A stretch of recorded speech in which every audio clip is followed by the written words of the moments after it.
Dr. Eric Kelly III and a host of phenomenal speakers from all around the globe for this 7-day virtual event that you don't want to miss. The mission of the Black Business Expo is to raise scholarship money from kids all the way from high school all the way from college. The Black Business Olympics is one of the largest Black business showcases in the world. It is an opportunity for businesses and companies to showcase their businesses globally. We are going to be giving away laptops up to $5,000 away to students. Again, I'm Olivia Appleberry, the founder of 2 Cents Finance and one of the speakers for the expo. I am so excited to see you there. For more info, go to www.blackbusinessexpousa.com or call 919-308-9090 and hope to see you there. I am Black Business. From the moment I wake until the time I sleep. Yes, I am Black Business. I am Black Business. Tell me, are you Black Business? I am Black Business. Do you support Black businesses? Listen, I support Black business because I am Black Business. Black Business Expo, one of the largest business showcases in the history of Black business in the world. The world! Sign up today at www.blackbusinessexpousa.com or call 919-308-9090. I am Black Business. I am Black Business. From the moment I wake until the time I sleep, I am Black Business. I am Black Business. Are you Black Business? I am Black Business. Do you support Black businesses? I support Black business because I am Black Business. Black Business Expo, one of the largest business showcases in the history of Black America in North Carolina. Join Dr. Eric Kelly III and a host of phenomenal speakers from all around the globe for this 7-day virtual event that you don't want to miss. The mission of the Black Business Expo is to raise scholarship money from kids all the way from high school all the way from college. The Black Business Olympics is one of the largest Black business showcases in the world. It is an opportunity for businesses and companies to showcase their businesses globally. We are going to be giving away laptops up to $5,000 away to students. Again, I'm Olivia Appleberry, the founder of 2 Cents Finance and one of the speakers for the expo. I am so excited to see you there. For more info, go to www.blackbusinessexpousa.com or call 919-308-9090 and hope to see you there. I am Black Business. From the moment I wake until the time I sleep. Yes, I am Black Business. I am Black Business. Tell me, are you Black Business? I am Black Business. Do you support Black businesses? Listen, I support Black business because I am Black Business. Black Business Expo, one of the largest business showcases in the history of Black business in the world.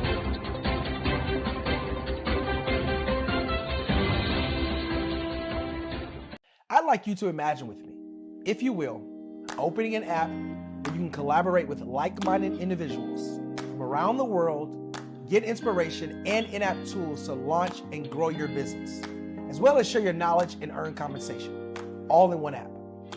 Well, the name of that app is Truso, short for Truly Social. Hi, I'm Matthew Newman, the founder and CEO of Truso. A new concept in social media, Truso is designed from the ground up to be a platform that's both social and empowering for all its users. How exactly do we do that? I'm glad you asked.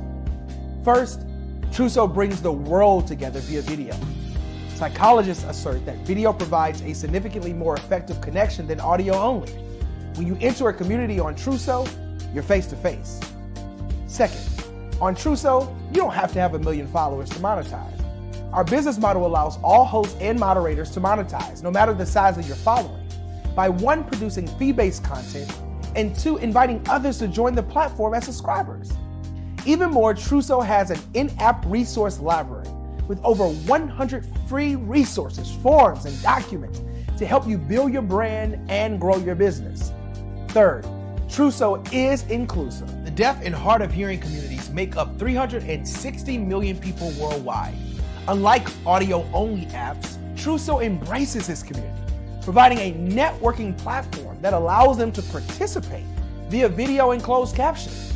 We even have a deaf and hard of hearing foundation in the works as well. Fourth, Truso is both social and safe. We refer to Truso as a virtual extension of the beauty shop, barbershop, and brainchild of the community. A place where there's laughter, along with wisdom, growth-oriented conversation, and genuine connections in a safe space. Truso even has proprietary security to ensure we maintain a safe environment for everyone. Where are we at now? Truso is live, y'all. We've launched in beta and we're acquiring users daily. We have an incredible development and marketing team, plus amazing celebrity influencers at the table, helping us spread the word around the globe, beginning within the African diaspora and beyond by creating a safe space for growth, connection, and collaboration. We're truly excited about Truso. We've created something special for which there is a global market. And we invite you to embark on this journey with us as a shareholder. The future for Truso is truly bright. Join us and let's go there together.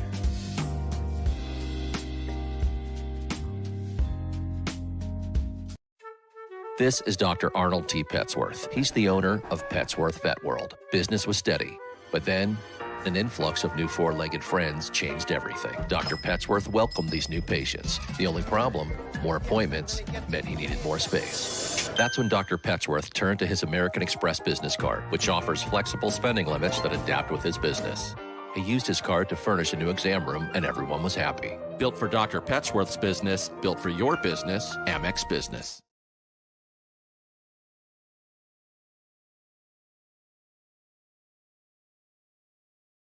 The Black Business Expo's mission is to raise funds for high school seniors going to college or K-12 entrepreneurs.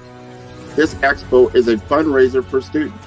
Please, you may go to www.blackbusinessexpousa.com to donate to the scholarship fund or use the Cash App at $BBXUSA. Our goal is to give laptops and up to $5,000 to 10 students. Students can register online at www.blackbusinessexpousa.com. Every dollar counts. Please donate to the Black Business Expo USA Scholarship Fund.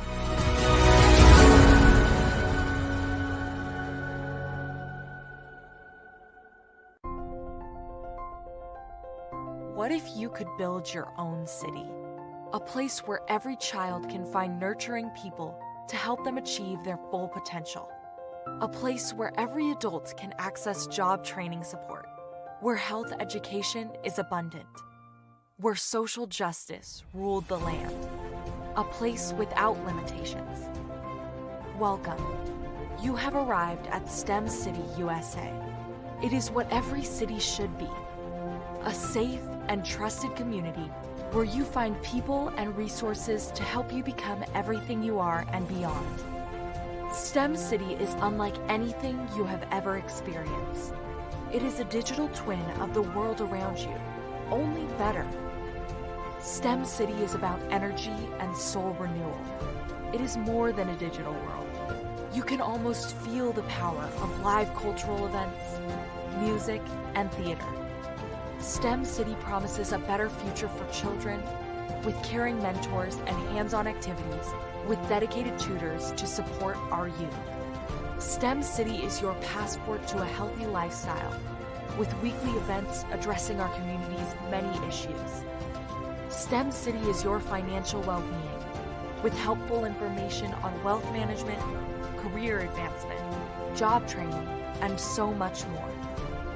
STEM City is the community you deserve. It is the city where your dreams can come true. STEM City USA, a place in the sky that is accessible to all who reach for the stars.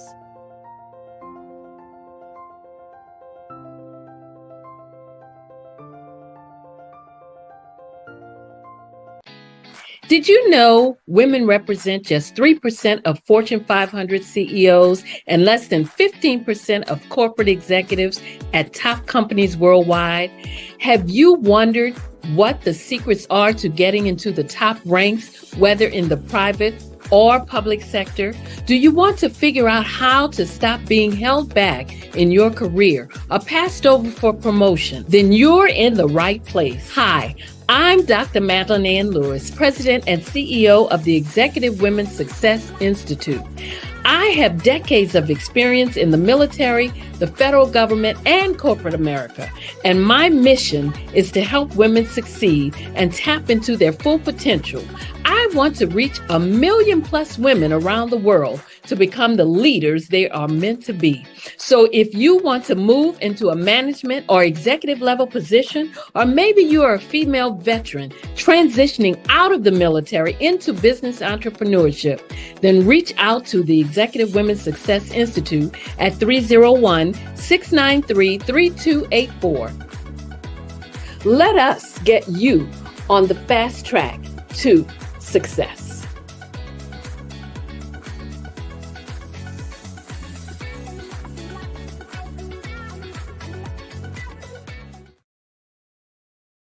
I was born in a little village on the island of Haiti. Many deadly diseases pounded me. It is as if they were on a mission to end my existence on this earth. I refused to give up. In 1983, I left Haiti and came to the United States of America. And I came with $5, 2 shirts. I didn't speak in English. I came to Atlanta. I got a job. I was a doorman. I was a doorman with a dream. What I used to come on stage. I'd rehearse this moment that I'm standing in front of you. That's the power of a dream. Maybe today is the day you begin acting as if you already have it. And then step out with full force. Take a risk. No condition is permanent. Don't let your situation distract you. You are chosen. You are called. You are born for a purpose in this life.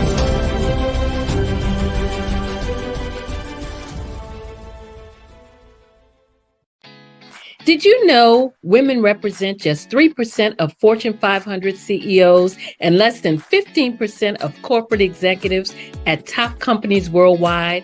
Have you wondered what the secrets are to getting into the top ranks, whether in the private or public sector? Do you want to figure out how to stop being held back in your career or passed over for promotion? Then you're in the right place. Hi, I'm Dr. Madeline Ann Lewis, President and CEO of the Executive Women's Success Institute. I have decades of experience in the military, the federal government, and corporate America, and my mission is to help women succeed and tap into their full potential. I want to reach 1 million plus women around the world to become the leaders they are meant to be. So if you want to move into a management or executive level position, or maybe you are a female veteran transitioning out of the military into business entrepreneurship, then reach out to the Executive Women's Success Institute at 301-693-3284. Let us get you on the fast track to success.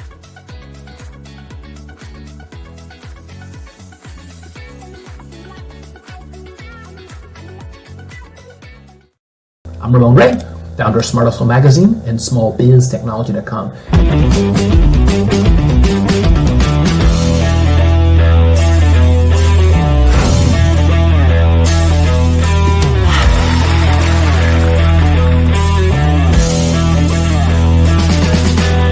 You're here today to celebrate small business success. Stand up on your feet. You rocked the house. Hey, thank you. It was amazing. Didn't we learn? For me, success comes from failure. One thing not to do is shake somebody's hand like this.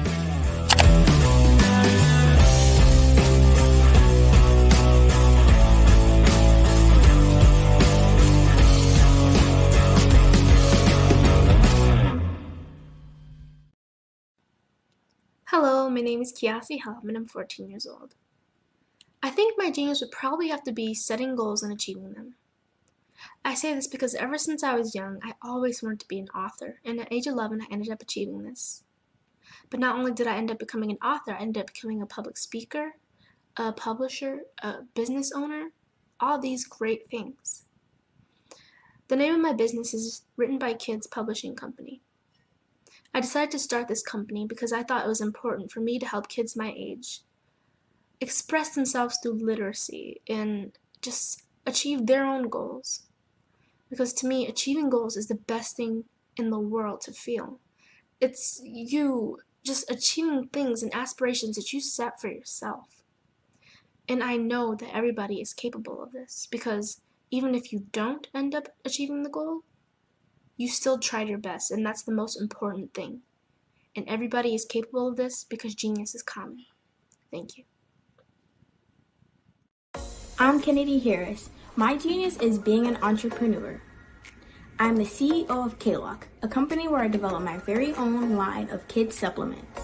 I currently market my multivitamin for kids to help combat weak immunity. During the pandemic, research has shown that having a strong immune system is key to fighting off disease. My vitamins are for kids, but adults can benefit from them as well. I'm adding a proprietary blend to my supplement line. I want to create my own blend so that I have a competitive edge in the marketplace. Staying healthy is important to me so that we live longer and have healthier lives. My website is klockproducts.com. That is K-L-O-C-K. Genius is common.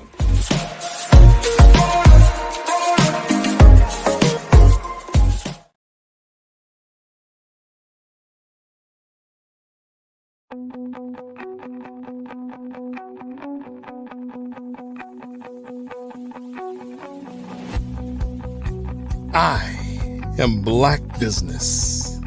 From the moment I wake until the time I sleep. Yes, I am Black Business. I am Black Business. Tell me, are you Black Business? I am Black Business. Do you support Black businesses? Listen, I support Black business because I am Black Business. Black Business Expo, one of the largest business showcases in the history of Black business in the world. The world! Sign up today at www.blackbusinessexpousa.com or call 919-308-9090. I am Black Business.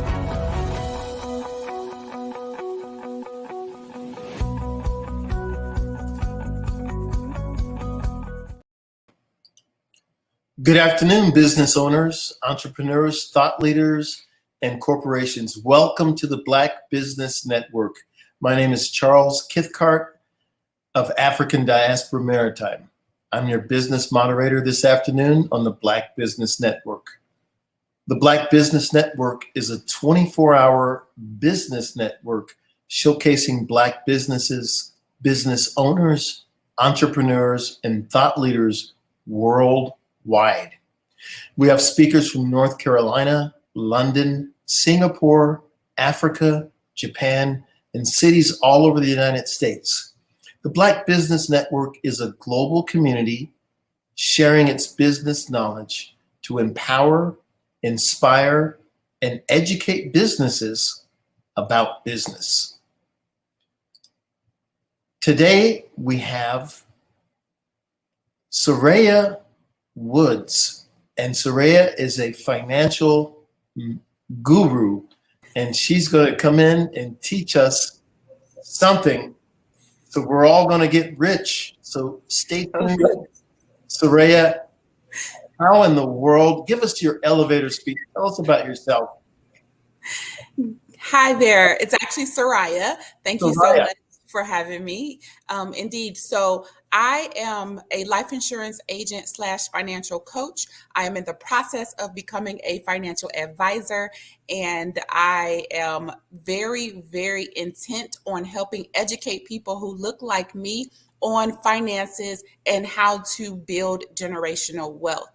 Most of us were not taught these things in school. And so it is my crusade to change that and to start changing the narrative for Black people and the things that we're able to accomplish in our lives. This is a fabulous, fabulous topic because we are a spiritual people. But if we don't get our dollars and cents right, we're going to be in more trouble. So as a Black person, what are some of the unique financial challenges or barriers that I may face when it comes to achieving financial security? Well, I think the biggest challenge / barrier is the one that we have in our own minds, to be honest. It's the one that was passed down to us from generation to generation. It is the thought that we're not capable of creating wealth or that we're not worthy of creating wealth. And it's an inherent thought process that I believe many of us have. I'll use myself as an example. When I was growing up, I grew up in Cleveland, Ohio, and I learned not much at all about money other than how to hustle for it and how to spend it, because I made it, so it was there for me to spend if I wanted to buy something. And that was the extent of my money knowledge. And so I spent my years growing up with that same mindset. So I spent frivolously most of the time because if I saw something I wanted, I bought it, but with no thought on saving money and making it work for me and making it grow. Brilliant, brilliant, brilliant. Are there specific, well, wait a second. I've got your questions here, but we have to this has to flow. Yeah. And what you're saying makes so much sense because sometimes we don't understand and we are trying to grasp and get all the things that we think other people have. And that makes us broke. One of the metrics I used was on payday, I said, you got to pay all your bills off or have a plan to pay those bills in a timely manner and then take care of all those things. And then at the very last, it was the fun stuff. If I could have fun. If I couldn't have fun, it was just no fun that weekend. Yeah. So, but I do see a lot of people so dressed up and fancy going out, and I suspect that they don't have much. Yeah. So Because you're we'd right. rather look good. We'd rather look good and show off for people who couldn't care less about us, rather than, worry about building wealth for ourselves, for our future, and for our kids and their future. So it is psychological. And the It biggest is. psychological thing is that we have to stop trying to impress ourselves, each other, and the greater world with what we look like and really have some solid, stable finances. And after you've done that for a couple decades, then you can get fancy. But we just saw the movie The Blind Side is getting blown up and it's in trouble because the Tui family apparently took advantage of him. Well, that's what he's saying. But that Tui family just sold their businesses for at least $100 million. Wow. Right. So this is big money. All right, now let's look at one of your.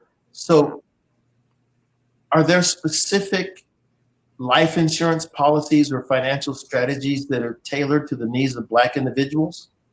So I wouldn't say that there are any specific ones tailored to the needs. What I will say is that there are specific ones that we should get versus other ones. So one of the things that I hear often, and often in the world of social media, is the pushing of whole life policies, IULs, and things like that.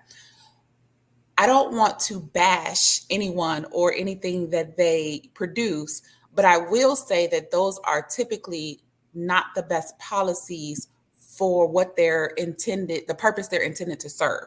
Mm-hmm. So a lot of times they are more beneficial to the salesperson who is selling it rather than the person who is obtaining the policy.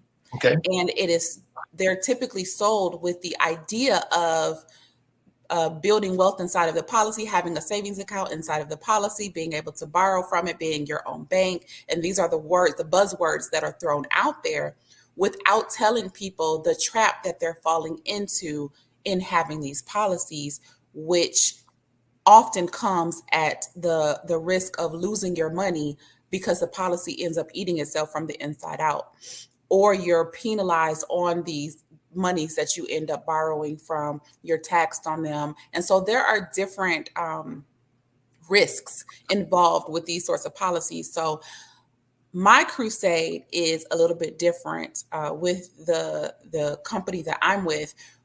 Our crusade is to buy term and invest the difference. The idea here is to protect yourself while you are still young and building your financial stability and building your family and helping your family to grow, because during that time, a loss of income would be devastating. And simultaneously, you are creating generational wealth by building wealth in a vehicle that is giving you a high rate of return, so that by the time you reach your age of retirement, you can take that money out tax-free and be wealthy and not even necessarily need the insurance policy that you originally had during your younger years. And so that is the whole goal of what it is that we're doing. And that's what the wealthy do. And they continue to perpetuate that process, and they teach their young to do the same thing. They build trusts to protect everything. And we are not typically privy to that information.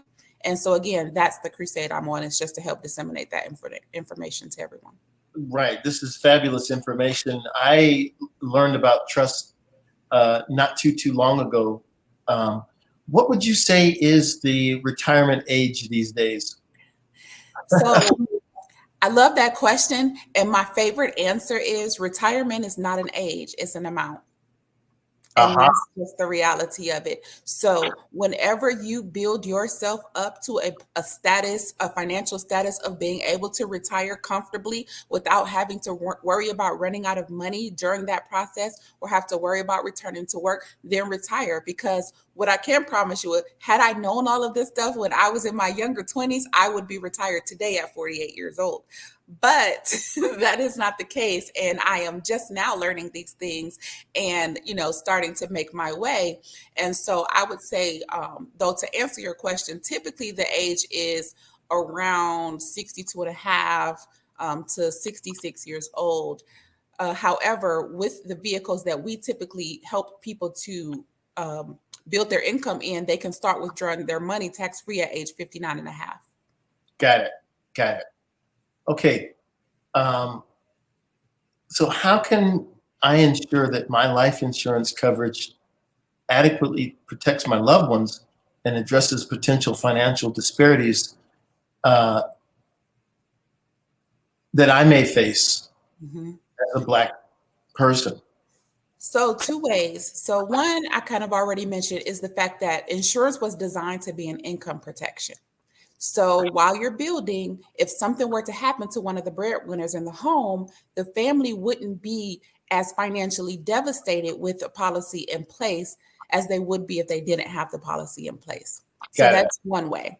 The other way is the types of policies that we carry will allow you to utilize money within the policy should you be faced with a life-threatening illness along the way. So let's say you purchased a policy today, and 5 years from now, you developed a life-threatening illness. Well, what we allow you to do versus borrowing from that fund and being penalized and taxed on it and having to pay it back is that we allow you to access up to 70% of the amount of your policy to use for your treatments and things like that to help you get better. Because the reality is, oftentimes people don't survive life-threatening illnesses that they could otherwise survive because they don't have the money to access to be able to afford proper care or the best care that they're able to get. And so that's one of the things that our company stands on, is being able to provide that benefit to our clients. Fabulous, fabulous, fabulous. What are some common misconceptions or myths surrounding life insurance and financial planning, specifically for Black people, that we should be aware of? So one of the biggest myths out there, and you hear it all the time, is that the rich keep getting richer and the poor keep getting poorer. And I'm sure I've said it many times. I'm sure you've heard it many times. The reality is the rich just know what to do. They were properly educated, and most of us were not. And so I would say that that's the biggest misconception. Again, that just lies in education. Knowledge is power, and knowledge with execution actually is powerful, more powerful. And so the goal here is just to educate people properly. One of the tools that we use to help educate people is called the Rule of 72. Charles, have you heard of that rule? I have not. Exactly. Most of us didn't, but it's as simple as fourth grade math. And all that rule states is that you take your interest rate divided by 72, and that will tell you the approximate amount of years it will take for your money to double. Simple as that. Fourth grade math. If those of us who never learned this had learned this in school, more of us would be wealthy today. This is true. This is true. You know, it's a shame. I mean, I see a little speckle of gray hair in me and a little speckle of gray hair. And the fact is, this is when we should be wise now, but we're learning late because the mechanism and vehicle wasn't set up, just like you mentioned. So we can't get mad, but we have to learn it now and start to make this part of our conversation. Exactly. So are there any relevant statistics or data that highlight the importance of life insurance and financial planning for Black individuals? Not heavy ones, but a couple that I did find, and this was listed by Forbes. I'm going to read it, and it just says that 22% of Blacks value life insurance as a way to pass along generational wealth. Now, that to me is a very low number. Sure. 22%. I really want to see that number grow. And again, that just comes along with having conversations like this and opening up the platform for people to be able to have this type of dialogue. Another one that I found stated that insurance for Black Americans is on the rise, though. And so according to a 2022 report, Black Americans are the most likely group to own life insurance, and they're at around 56%. So that actually made me really happy. However, it's kind of a double-edged sword because the majority of that number are obtaining those policies that I spoke about earlier that are not really benefiting them. So they're getting into the game, but they're being directed into the wrong part of the game. Yeah. Intentionally. Yeah. So we're going to just presuppose we're talking about Black people through this because we're on the Black Business Network. Yeah. And what we have to do now is we have to hear it, we have to read it, we have to learn it, and then we know. But if we're just hearing one or two people tell us something, it's wrong, right? So what are the effective strategies to build the generational wealth as it comes to life insurance? Literally as simple as I stated earlier, it's twofold. It is buy your term policy so that your income is protected and that you can not borrow against it. You can take money from it if you need to, should you be faced with any type of illness along the way, and then build your retirement account so that you can create your wealth for the future. There are other types of accounts you should have as well. Of course, you should have an emergency fund that is growing for you as well. You should have a short-term account that is growing for you as well. But then your wealth management account is definitely the most important, and that's the one that's going to take you into wealth. The thing is this, Many of us were taught to save money, but we were taught to save it in a bank account. And I am not knocking bank accounts. I have a bank account, right? They're very, very convenient.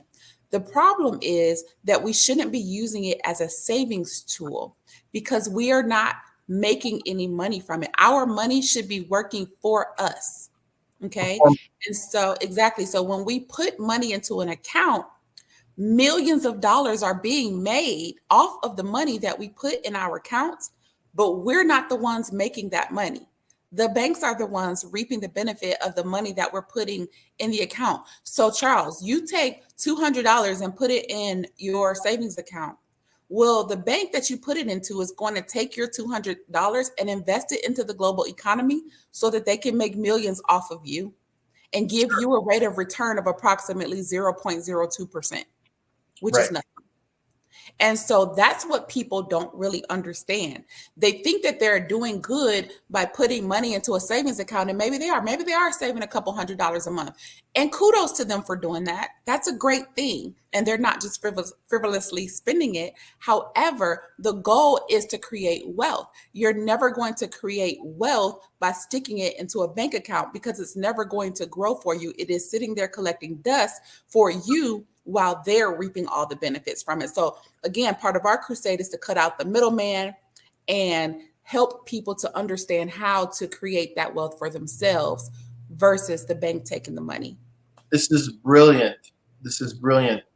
Are there any community-based initiatives or programs that offer financial education and resources?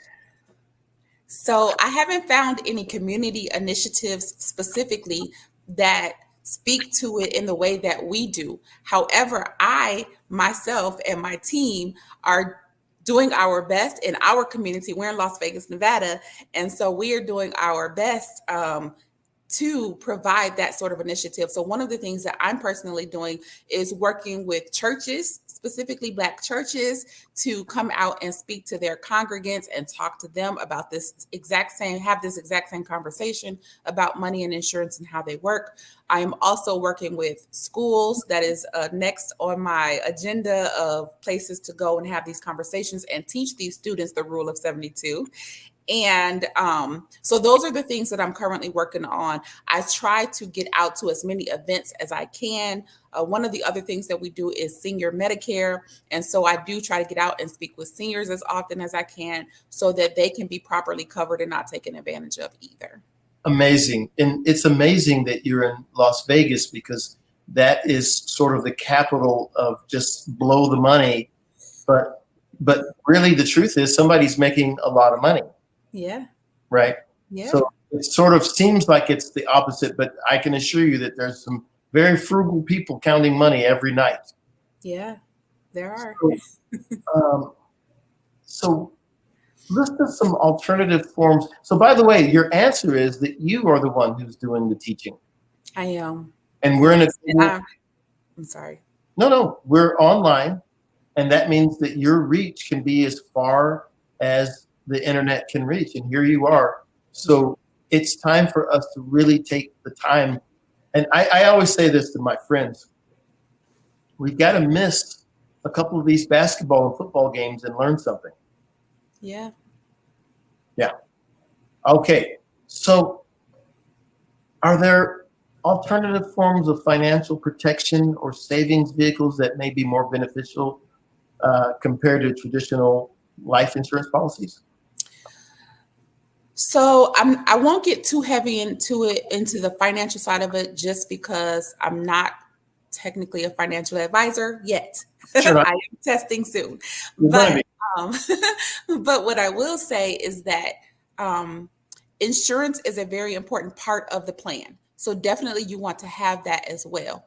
There are many vehicles that can help you to obtain short-term gain and long-term gain. My favorite is the Roth IRA to create your retirement income, because again, that is like the only vehicle that you can do that and create a tax-free, be able to pull your money out tax-free at age 59 and a half. Now, with that being said, there are money market tools out there and other tools that you can use in the interim to sort, and mutual funds and different things that you can use throughout your journey to create different avenues of wealth for different time frames based on your needs. And everybody's needs are going to be different. Okay. Now, is there some life insurance hero that we can all look to that did it? Maybe they were just sort of a regular job, but they got the insurance right. Is there some example that's out there? Huh. I don't want to put you on the spot. That's a great Looking at this at home. As far as it working for them, as far as the insurance working for them. Yeah, anything you want to tell us, we're going to listen. I have a couple of different examples. Hopefully they will answer the question that you're asking. So one of them is one of my team members, actually, him and his wife also do the same business that I'm in, and they obviously have our insurance. Well, the wife ended up getting cancer. Okay. And she was able to access that 70% to help her treatment, and it ended up coming back, and she was able to go and get the best care possible. And she is, thank God, a survivor today. So that is one incredible story that I have for the benefit of our life insurance policies. One of the other ones is a little bit more, kind of a little bit more tragic of a story. I don't know if you have heard of Vegas Strong before, with the issue that happened out here on October 1st. I want to say 2017, I think it was, where a bunch of people were murdered at a concert. And our company was the only company to pay out. 4 victims had life insurance through our company, and we were the only one that paid out. Because one of the things that people don't realize in the policies that they have is that there are exclusions included in them, one of which is called an active war, active terrorism clause. Got it.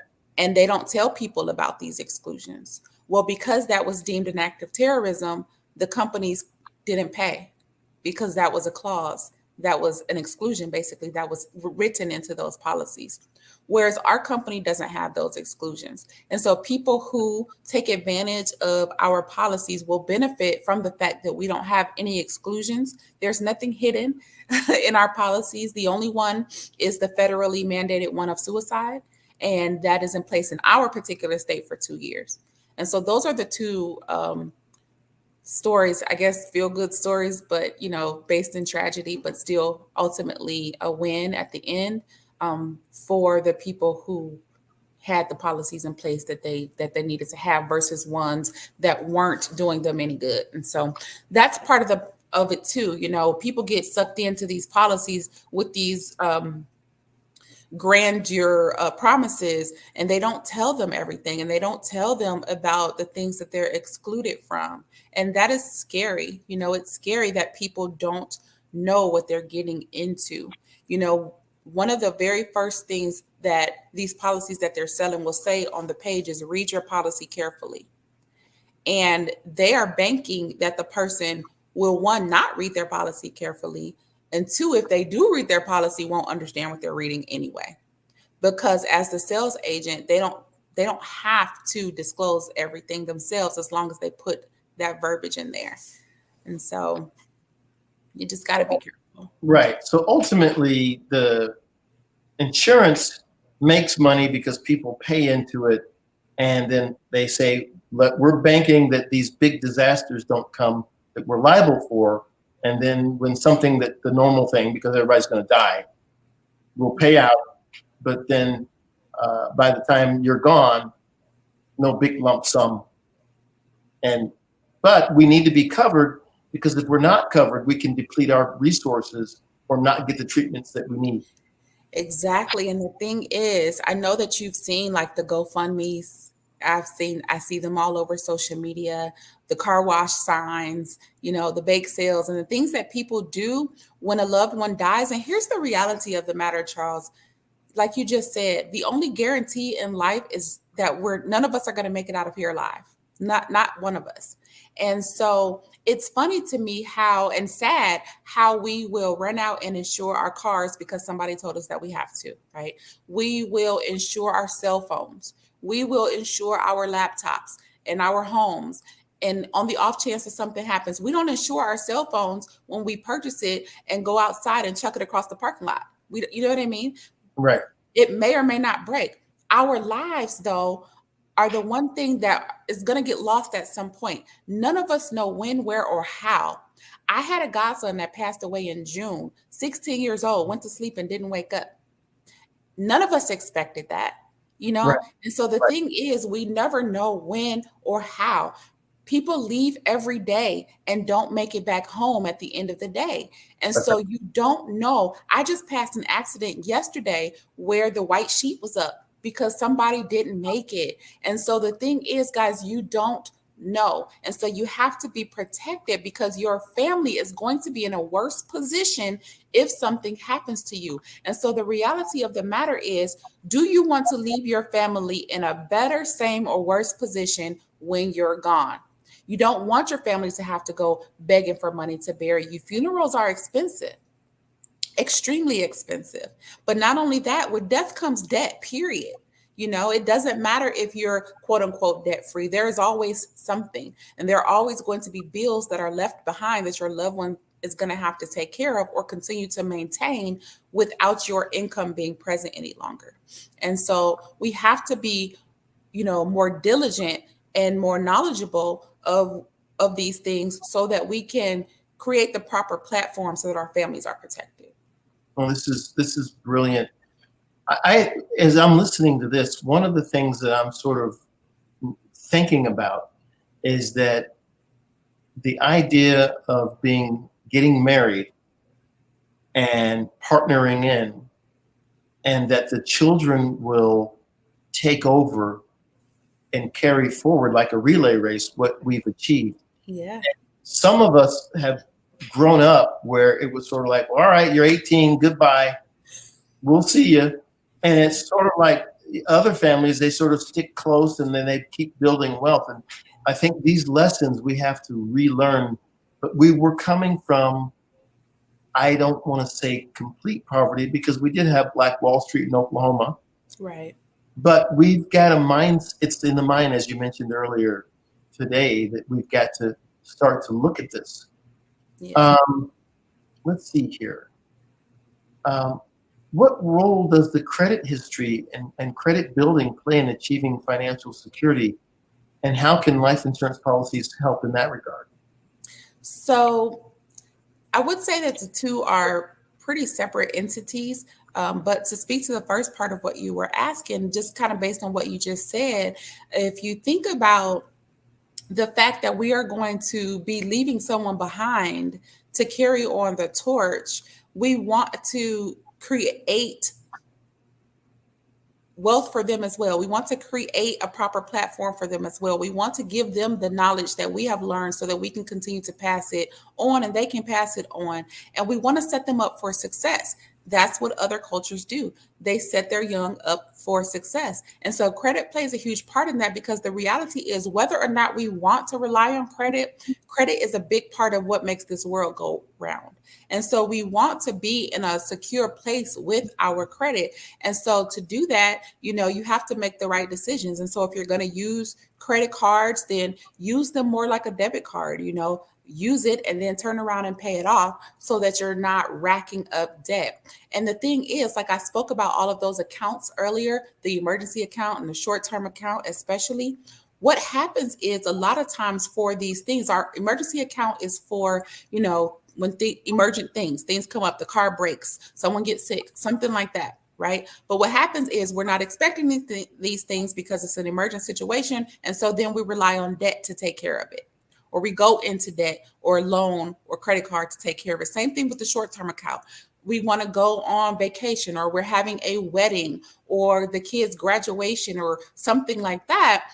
And again, even though we knew that was coming, we still didn't properly plan for it and have those accounts set up. And so we end up relying on, again, debt to take care of it. So once we come back from that amazing vacation, we come back to a lump of debt that we have to now figure out how to get out of. And it's just, again, the mindset and the way that we were taught and the way that we think about things. We have to change the narrative and change the way that we think so that we better prepare and properly plan so that we're not stuck having mouths of debt and then leaving that debt left over to our kids and that mindset of debt to our kids as well. But life insurance, like I said, is its own entity. That's its own separate entity. It doesn't really tie into credit. And I don't want anybody to fall into the trap of linking those two things together.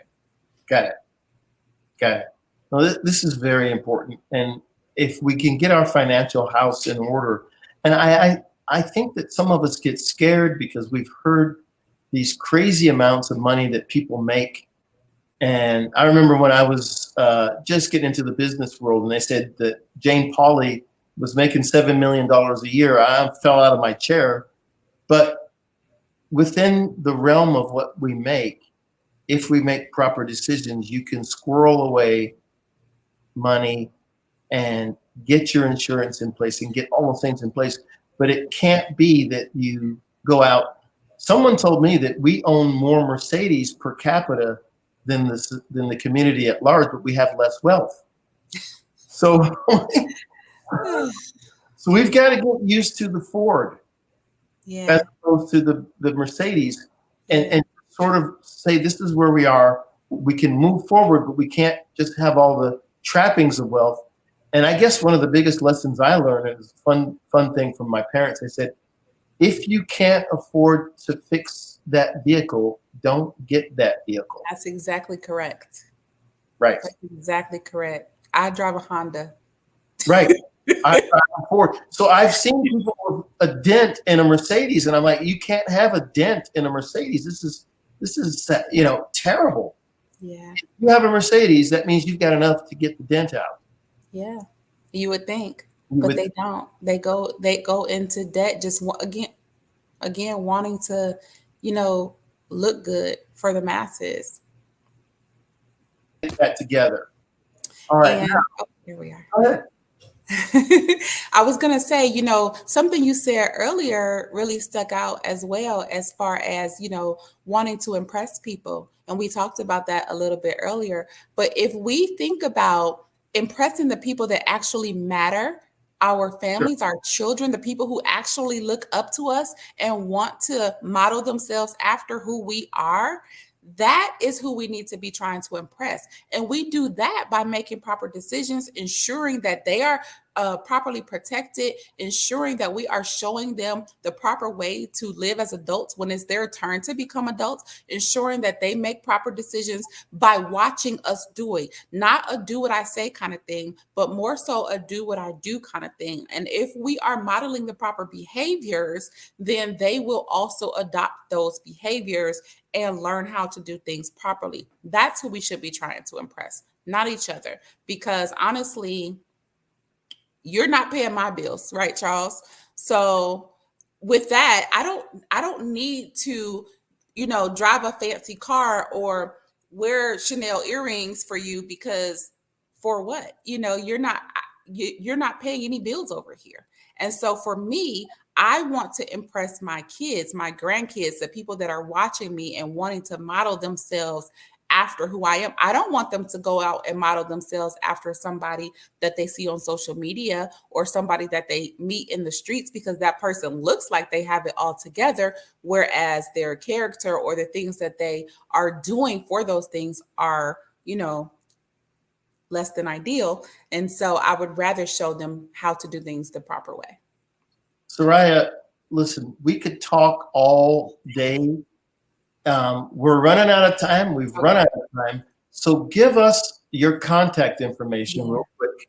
Absolutely. So I do want to say really quick that I am also looking for agents to continue this crusade all across the country of the United States. You can reach me at my email, which is sorayaspeaks@sorayachristine.com. I'll spell it SOURAYASPEAKS @ Soraya, SOURAYA Christine, CHRISTINE.com. I know it's kind of long. Soraya Speaks at SorayaChristine.com. Or just call me, area code 770-733-3399. Again, that is 770-733-3399. I will accept calls or text messages at that number. Soraya, thank you so much. This is fabulous. Your information is helping to make us a better, more stable community. Thank you. And you've proved it again. Genius is common, and I'll see you on the other side. Absolutely. Thank you for having me. Thank you.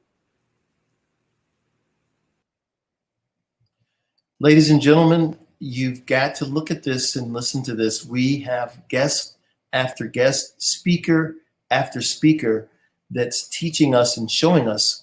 And you know that the Black Expo's mission is to raise funds for high school seniors going to college or for K through 12 entrepreneurs.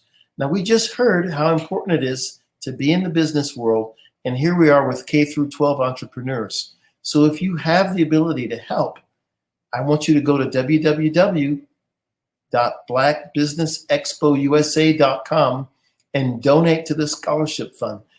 Or you can use the Cash App that's on the screen below and say $BBXUSA.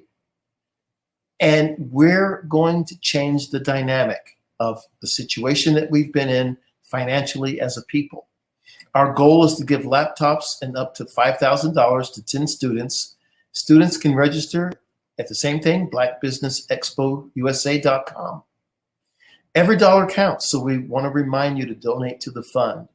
And we want to thank our Black Business Expo sponsors, NC100, Moody Capital Partners, Suede Soul, Lotus Ritchie Coaching and Training, Carolina, Virginia Minority Supplier Development Council, Step Management, BHS and Associates, Margie McLean Foundation Incorporated, Genius is Common, Earth Essentials, Mulaney Shani Global, Executive Women's Success Institute, The Quality Coaching Company, Superwoman Business Services, Lee Entertainment, Artistic App Design, Black Business Expo USA.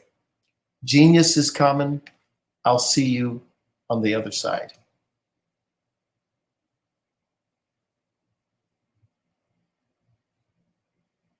Hey guys, my name is Caden. I'm the CEO of Caden Teaches, and my genius is teaching kids about financial literacy.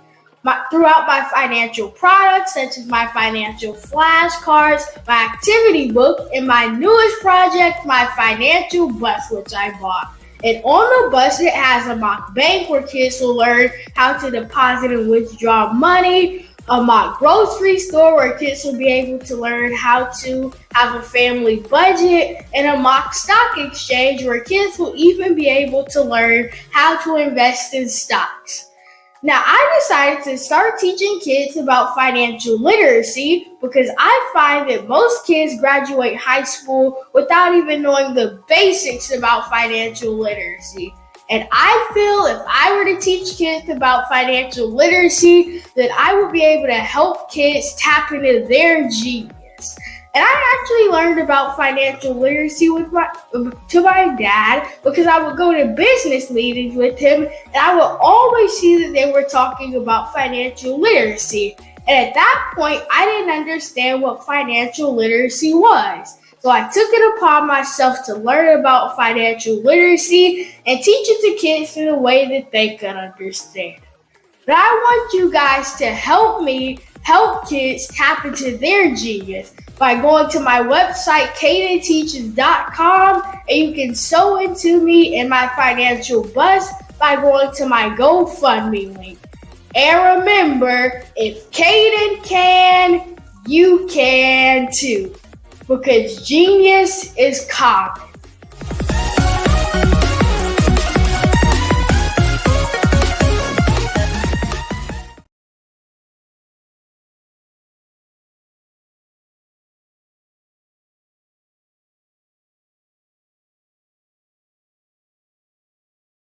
I was born in a little village on the island of Haiti. Many deadly diseases pounded me. It is as if they were on a mission to end my existence on this earth. I refused to give up. In 1983, I left Haiti and came to the United States of America. And I came with $5, 2 shirts. I didn't speak in English. I came to Atlanta. I got a job. I was a doorman. I was a doorman with a dream. What I used to come on stage. I'd rehearse this moment that I'm standing in front of you. That's the power of a dream. Maybe today is the day you begin acting as if you already have it. And then step out with full force. Take a risk. No condition is permanent. Don't let your situation distract you. You are chosen. You are called. You are born for a purpose in this life.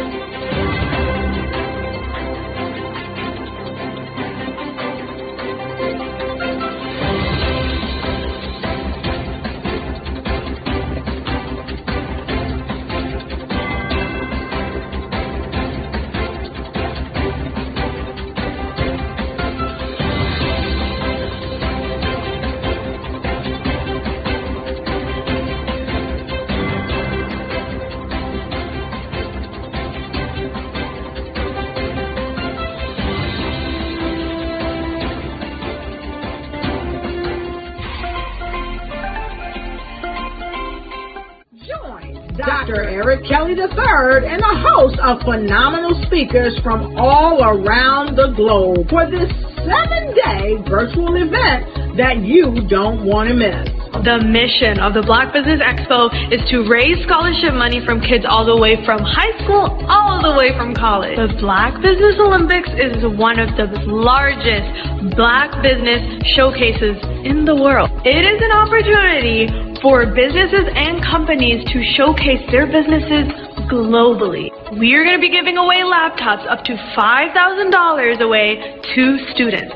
Again, I'm Olivia Appleberry, the founder of 2 Cents Finance and one of the speakers for the expo. I am so excited to see you there. For more info, go to www.blackbusinessexpousa.com or call 919-308-9090 and hope to see you there.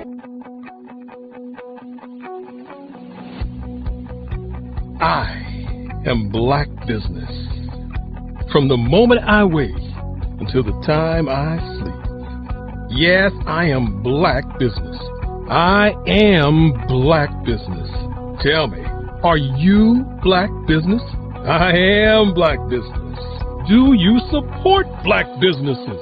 Listen, I support Black business because I am Black Business.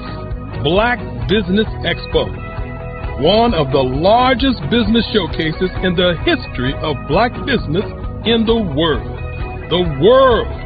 Sign up today at www.blackbusinessexpousa.com or call 919-308-9090. I am Black Business. I am Black Business. From the moment I wake until the time I sleep, I am Black Business. I am Black Business. Are you Black Business?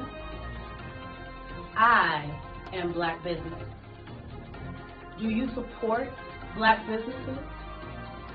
I support Black business because I am Black Business. Black Business Expo, one of the largest business showcases in the history of Black America in North Carolina. Join Dr. Eric Kelly III and a host of phenomenal speakers from all around the globe for this 7-day virtual event that you don't want to miss. The mission of the Black Business Expo is to raise scholarship money from kids all the way from high school all the way from college. The Black Business Olympics is one of the largest Black business showcases in the world. It is an opportunity for businesses and companies to showcase their businesses globally. We are going to be giving away laptops up to $5,000 away to students. Again, I'm Olivia Appleberry, the founder of 2 Cents Finance and one of the speakers for the expo. I am so excited to see you there. For more info, go to www.blackbusinessexpousa.com or call 919-308-9090 and hope to see you there. I am Black Business. From the moment I wake until the time I sleep. Yes, I am Black Business. I am Black Business. Tell me, are you Black Business? I am Black Business. Do you support Black businesses? Listen, I support Black business because I am Black Business. Black Business Expo, one of the largest business showcases in the history of Black business in the world.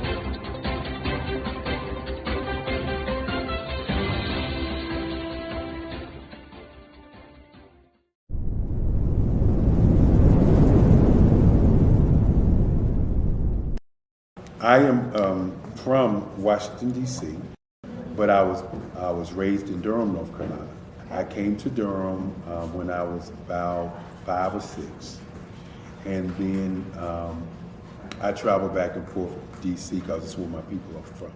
One of the unique things about my family is my mother, she's also an artist. She does quilting, and she does a lot of artistic things. And then my son, he draws with both hands, his right hand and his left hand like I do. So that's kind of a family trait. And then my other son, he's a videographer, and my daughter, she works, she's a regional vice president for Sunglass Lab. When you start out drawing and sketching, you want to continue to explore, you know, each avenue. I do pastels, I do pen and ink, I do painting, I do acrylics. I haven't done oils yet, but I try to do all facets of art. What I say to a lot of times to people is, you know, you can't put yourself in a box when you're an artist. You have to explore. And over the course of my life, I've tried to explore different mediums. I also do sculpture as well. I choose my subjects by the intensity that they have in their faces, or the intensity that somebody is moving, because I do more than portrait drawings. I also do I do abstract, and then I do figurative drawing also.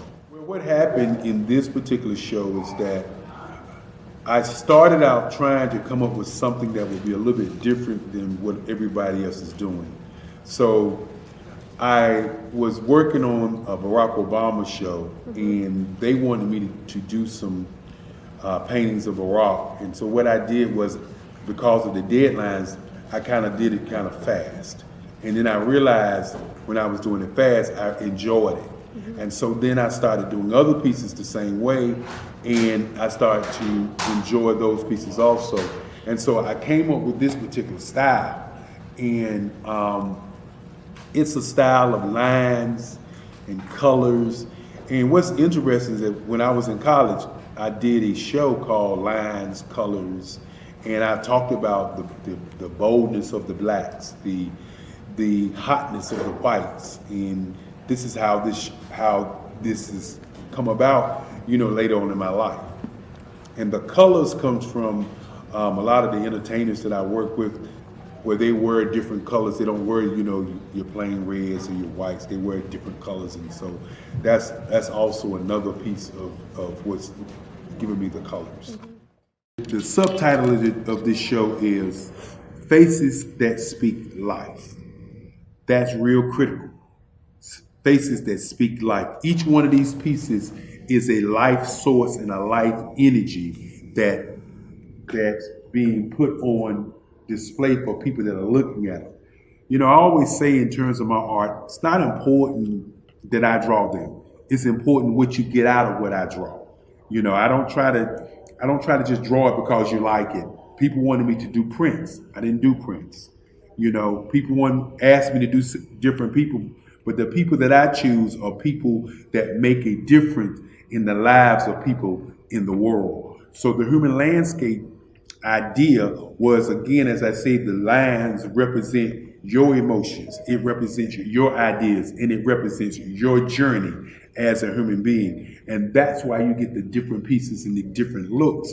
And as you notice, I try not to do one look that looks alike another look. And that's what's the most important part of this show.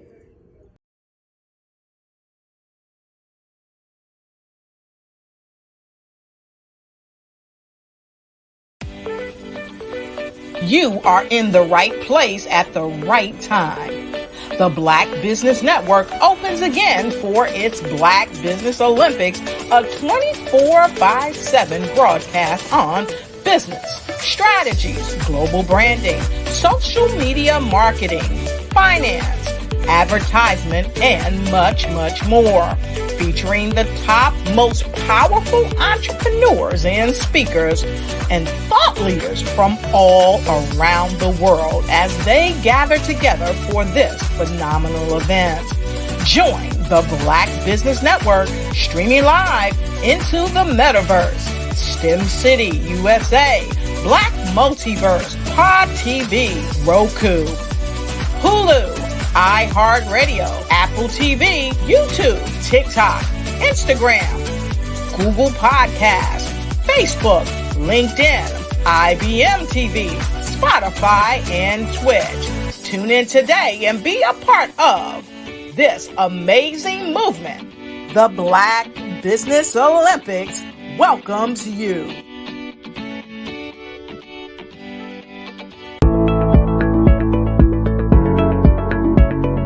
Prepare for what's coming and dominate in economic winter.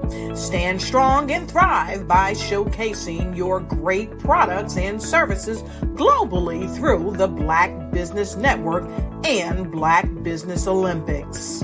The Black Business Network has showcased over 2,000 companies with over $7 billion in sales each year. Over 10 million attendees have viewed the rebroadcast each month. Through the Black Business Olympics, unique styles of business training and mentoring are turning students into business owners and entrepreneurial warriors who will dominate in any economy. Gain the ultimate advantage of the Black Business Olympics, 7 days of unbelievable topics and speakers speaking around the globe. Donate your time and experience to provide expertise and scholarships to students worldwide and change the world. Now, more than ever, new insights, tools, strategies, and capabilities are needed. This is your chance for a major presentation to the world. Fill out the form and join the more than 2,000 speakers who have presented to over 200 countries. Join the Black Business Network streaming live into the metaverse, STEM City, Black Multiverse Enterprises, Hulu, Amazon, YouTube, iHeartRadio, Apple, Facebook, LinkedIn, Pod TV, IBM TV, Spotify, and Google Podcasts. Sign up today. Spaces are limited, and we will see you there.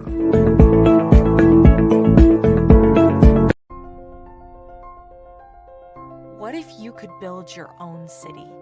A place where every child can find nurturing people to help them achieve their full potential.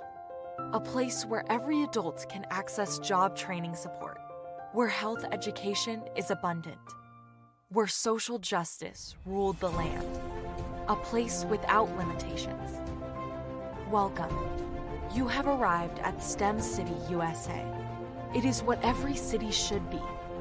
a safe and trusted community where you find people and resources to help you become everything you are and beyond. STEM City is unlike anything you have ever experienced. It is a digital twin of the world around you, only better. STEM City is about energy and soul renewal. It is more than a digital world. You can almost feel the power of live cultural events, music, and theater. STEM City promises a better future for children with caring mentors and hands-on activities with dedicated tutors to support our youth. STEM City is your passport to a healthy lifestyle with weekly events addressing our community's many issues. STEM City is your financial well-being with helpful information on wealth management, career advancement, job training, and so much more. STEM City is the community you deserve. It is the city where your dreams can come true. STEM City USA, a place in the sky that is accessible to all who reach for the stars.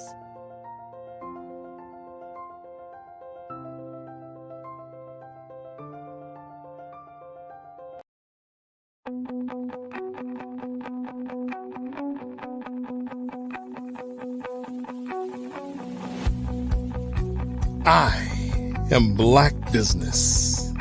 From the moment I wake until the time I sleep. Yes, I am Black Business. I am Black Business. Tell me, are you Black Business? I am Black Business. Do you support Black businesses? Listen, I support Black business because I am Black Business. Black Business Expo, one of the largest business showcases in the history of Black business in the world. The world! Sign up today at www.blackbusinessexpousa.com or call 919-308-9090. I am Black Business.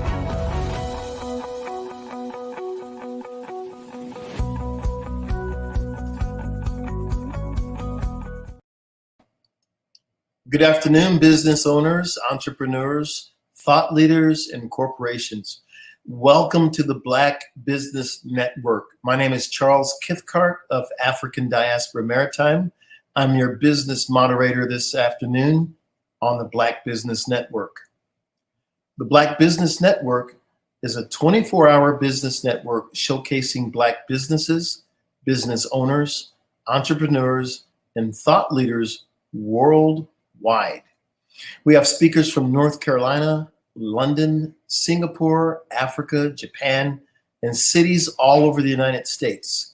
The Black Business Network is a global community sharing its business knowledge to empower, inspire, and educate businesses about business. Today, we have Miss Erica Jo Robinson, the Jersey girl living in Virginia. She says she's an ordinary woman who's been called to do extraordinary things. And she has been through many struggles, many victories, many challenges that have molded her and made her strong and viable. She gives the analogy about grapes being crushed to become wine. Olives have to be crushed to have the great olive oil that we all love. And her faith has helped her to overcome some health challenges. And it seems that when things were just opening up and getting great, that she came closest to death. She had neoplasm of the appendix, and she's done it all. So Miss Erica Jo Robinson is a best-selling co-author of her story, an anthology of book collection with Carolyn Wilson. She's an aspiring public speaker and point of light. She's been trained and fortified by life lessons and finally feels free to step forward. And so without any further ado, ladies and gentlemen, Miss Erica Jo Robinson. Hello. Welcome. Hi, how are you? Well, fine. How are you? I am fantastic. Thank you so much for asking. You know, when I read your introduction and whatnot, and you told me about all these struggles and whatnot, and I look at you, you look so fresh and full of energy. I don't think anything's happened to you. Oh man, it is a double-edged sword, believe me when I tell you. I appreciate your compliment. It is nothing but God. I cannot take any credit for it. When you've been through some things and you come out not even smelling like smoke, you've been through the fire. And so I I appreciate that. Yes. understand. So now you got two things here. You say you're a Jersey girl living in Virginia. So Yes. where are you located? I am in Henrico. Yes. And for those of us that aren't familiar with that, where is that in the north, south, and east and west of Virginia? Well, I've never been that kind of girl, but I can tell you I am on the cusp of Richmond. Understood. Right on the cusp. Yeah, Got right it. on the cusp. Got it. Yeah. Got it. And so Jersey was where you're from. So you talked about that a little bit. Yes. How did Jersey impact you? How did Jersey impact me? Yes. Man, Jersey gave me the grit that I needed in life. Real talk. Jersey was the foundation for, I believe, everything, everything that I went through. When I was coming up in school, fighting was a rite of passage. It's just what it was. So Jersey has really fortified me and kind of set me off. Jersey and my mom, I'm not even gonna lie, my mom's a tough cookie. So are we looking at the Mike Tyson of Jersey elementary school? Man, it's so funny that you even say that, because when I was coming up, I fought so often that I really thought I wanted to be Layla Ali. No lie. I asked my mom, could I please become a boxer? And I wanted to be like Layla Ali. And her answer, of course, was no. Good, good. We like that answer. So now, what's the story behind Erica Jo Robinson? Oh man, when my mother was carrying me, she said she watched the show called All My Children. Okay. And there was a character called Susan, no, played by Susan Lucci, Erica Kane. And she said that she was super feminine and she was outspoken and she was a woman who, really asked the right questions and got down to the nitty gritty of things. And then my middle name comes from my grandmother. Her name is Billy Joe. So that's how my name comes together. Yeah. Okay. Okay.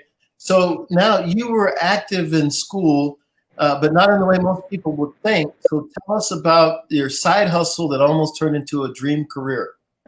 So when you mentioned the fighting, that's exactly what it was. Okay. My friends would come and tell me somewhere in between classes that someone was being bullied. And so I would tell them, okay, you know what the fee is, and they would pay me a quarter, and I would go and fight the bully for the one that was being bullied.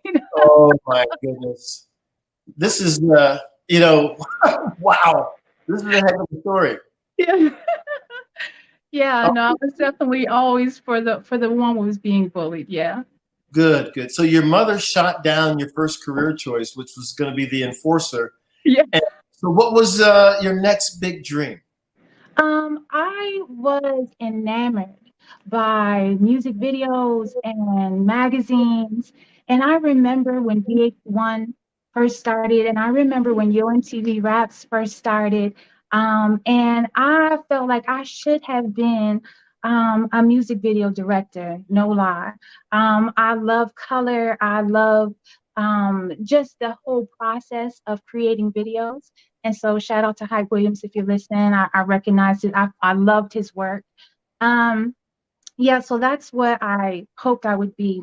I also loved Essence magazine and loved the way they projected people of color, even if that individual was going through maybe a difficult time in life, they always projected them in this beautiful light. And so it was my dream to go work for Essence magazine. Aha. So this might be hard for us to believe, but you had also a military career. Yes. I did 8 years in the Navy. I was a corpsman. FMF 8404, which means I did my time with the Marines. I went into the Marines with not that much respect, but you better believe when I left, I had more than enough respect for everybody and anybody. I came out of there just really knowing that anything was possible for me. I went from there to Hawaii, where I was a corpsman at a emergency hospital, an emergency clinic that was called Makalapa.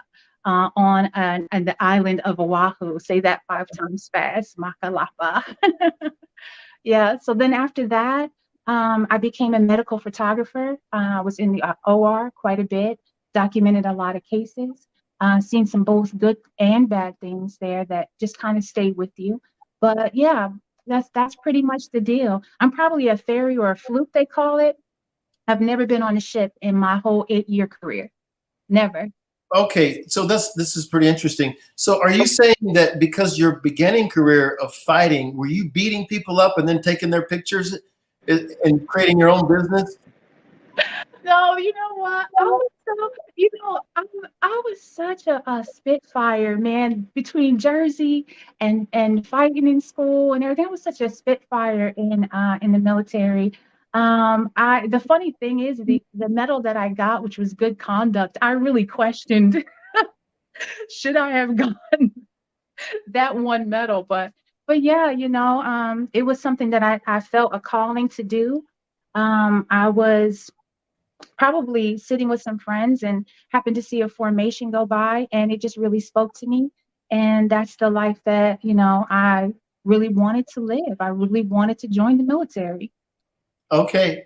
So now you did the military, and thank you for your service. I also served in the Marine Corps about 30 years ago. Oh, okay. I don't remember seeing you beating anybody up, but I'll have to look back at my notes and see if that was good. Oh man.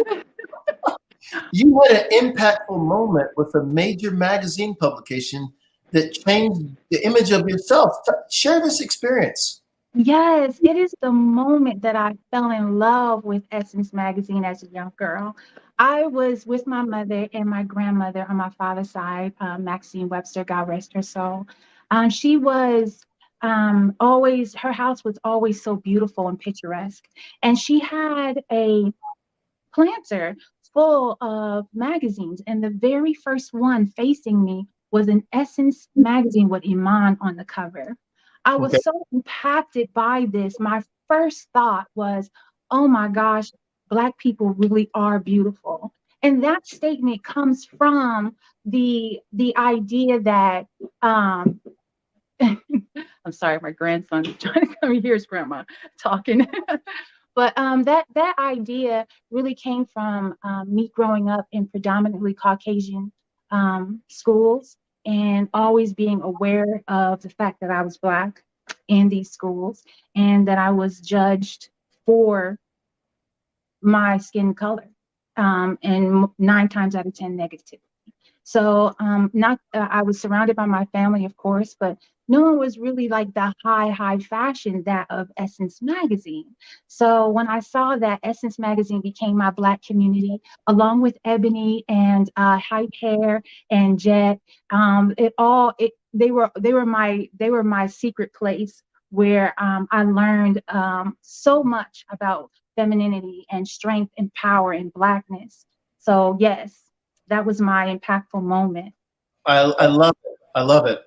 So what popular TV show influenced your first 2 businesses along with magazines? Okay, so remember I said that I loved music videos, right? And so I was always watching them. 106 in Park was the blueprint for ITM Live, one of my first businesses, where we went and we would gather artists and give them a platform to perform and to practice. And I really enjoyed 106 Parks. I really just sat down because I had no way to, at that time, I had no way to learn about that business from behind the scenes. All I had was what everybody else was seeing on TV. So what I did was I would just sit down with a pen and paper and just write down every single thing that was happening, from the opening of the show, the number of videos, the way they spoke, what they spoke on. I just really modeled ITM Live after that. Okay. Yes. So what do ITM Live and G1 stand for? ITM stands for Inside the Music, and G1 stands for God First. Oh, okay. Okay. How did you find the artists for ITM Live and the contents for the G1 magazine? Yes. We would find these underground hip hop places, like where people were performing. And we would find these hip hop artists that were Christian artists that were bold enough to perform in a secular venue. And that brought like an incredible swag, because at that time, hip hop wasn't accepted in the church. It was just really frowned upon and really looked down on. But we knew that hip hop was the way to reach the youth.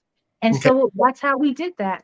And then we would get that content for the magazine from the shows that we did. So that one magazine reported on ITM Live. They went together. Okay. Okay, that makes sense. What was the story behind ITM, and what did you learn during the first year of business? I learned to stay the course. Right. I learned to listen to the still quiet voice. I learned that no one else could see my vision but me, so be careful in sharing it, and be strong when you're sharing it, because people, when they hear a good idea, they want to adapt your idea to their thought process.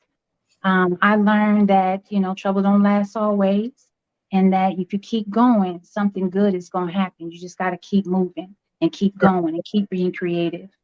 That's absolutely right. So having said that, tell us, we can see it and hear it now, but just delineate, what are your strengths? And then we know you're a superwoman, but tell us some weaknesses, because we don't want to. No, you're so good. You're so good. My strength became one that was quick on my feet. At the show, sometimes an artist wouldn't show up. So I would go through the crowd and talk to our different artists that I knew, because the artists would come to see artists to perform. Right. And so I would just tell them, hey, you got your CD, you on in 5. You know what I mean? Go get your music. You on in 5. I got an open spot. What I found was my weakest was, ironically, public speaking, getting up on that stage, grabbing the microphone and speaking to everybody, because I just didn't like the sound of my voice. Nobody does.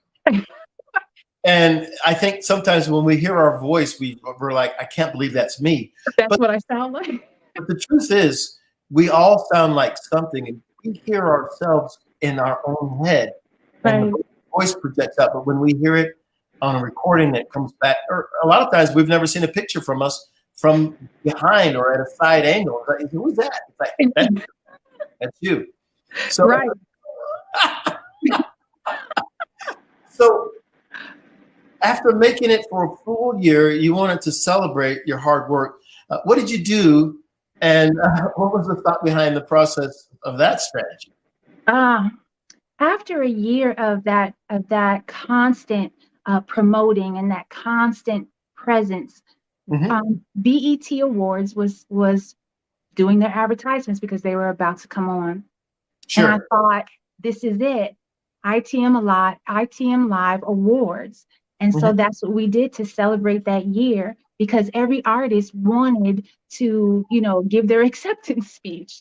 And so, that's just definitely how that came about. And once again, I sat down in front of the award show. I believe Beyonce was sashaying around in this little silver mini skirt that she had, and Jay-Z, I think they were performing Crazy in Love. And I just took notes on the whole thing. And that's how that happened. Free school is what it was. No, I understand. This is, the crowd is listening to this and they're going crazy. So what is that? Was that the biggest moment, or is there another big moment with ITM Live and G1? I have to say, I didn't recognize this big moment until after it had passed. Yeah. But I don't know if anybody knows who the artist Bizzle is, but Bizzle came on. He was one of our artists before he made it big time. Mm-hmm. And we got to watch him in music videos and doing his thing. And we were just sitting back like, wow, we had this artist on our stage. And that was a huge thing for us. The other thing with G1 Magazine, we had the opportunity, God rest her soul, but Frankie, the singer's mom, Keisha Cole, God rest her soul, but we were so close. We were just this close to getting an interview with her. So that's when we kind of realized, like, man, like we really got something here. Right. Yeah, that was a moment, right? Yes. They call it a watershed moment. Yeah. So what was your next major business, and how did you start that?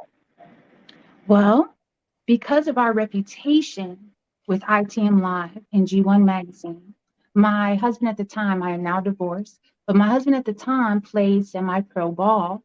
And so because of our ability to put on a show, we got offered to own a semi-pro international basketball team. And that's what we did, called the Kitsap Admirals.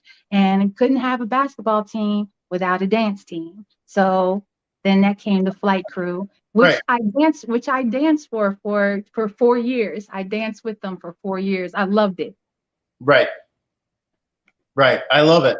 So more or less your experiences from the past helped you in the next business you went to, but lay out what really helped you, or is there some key things that helped me transition from one business to the other, is what you're asking?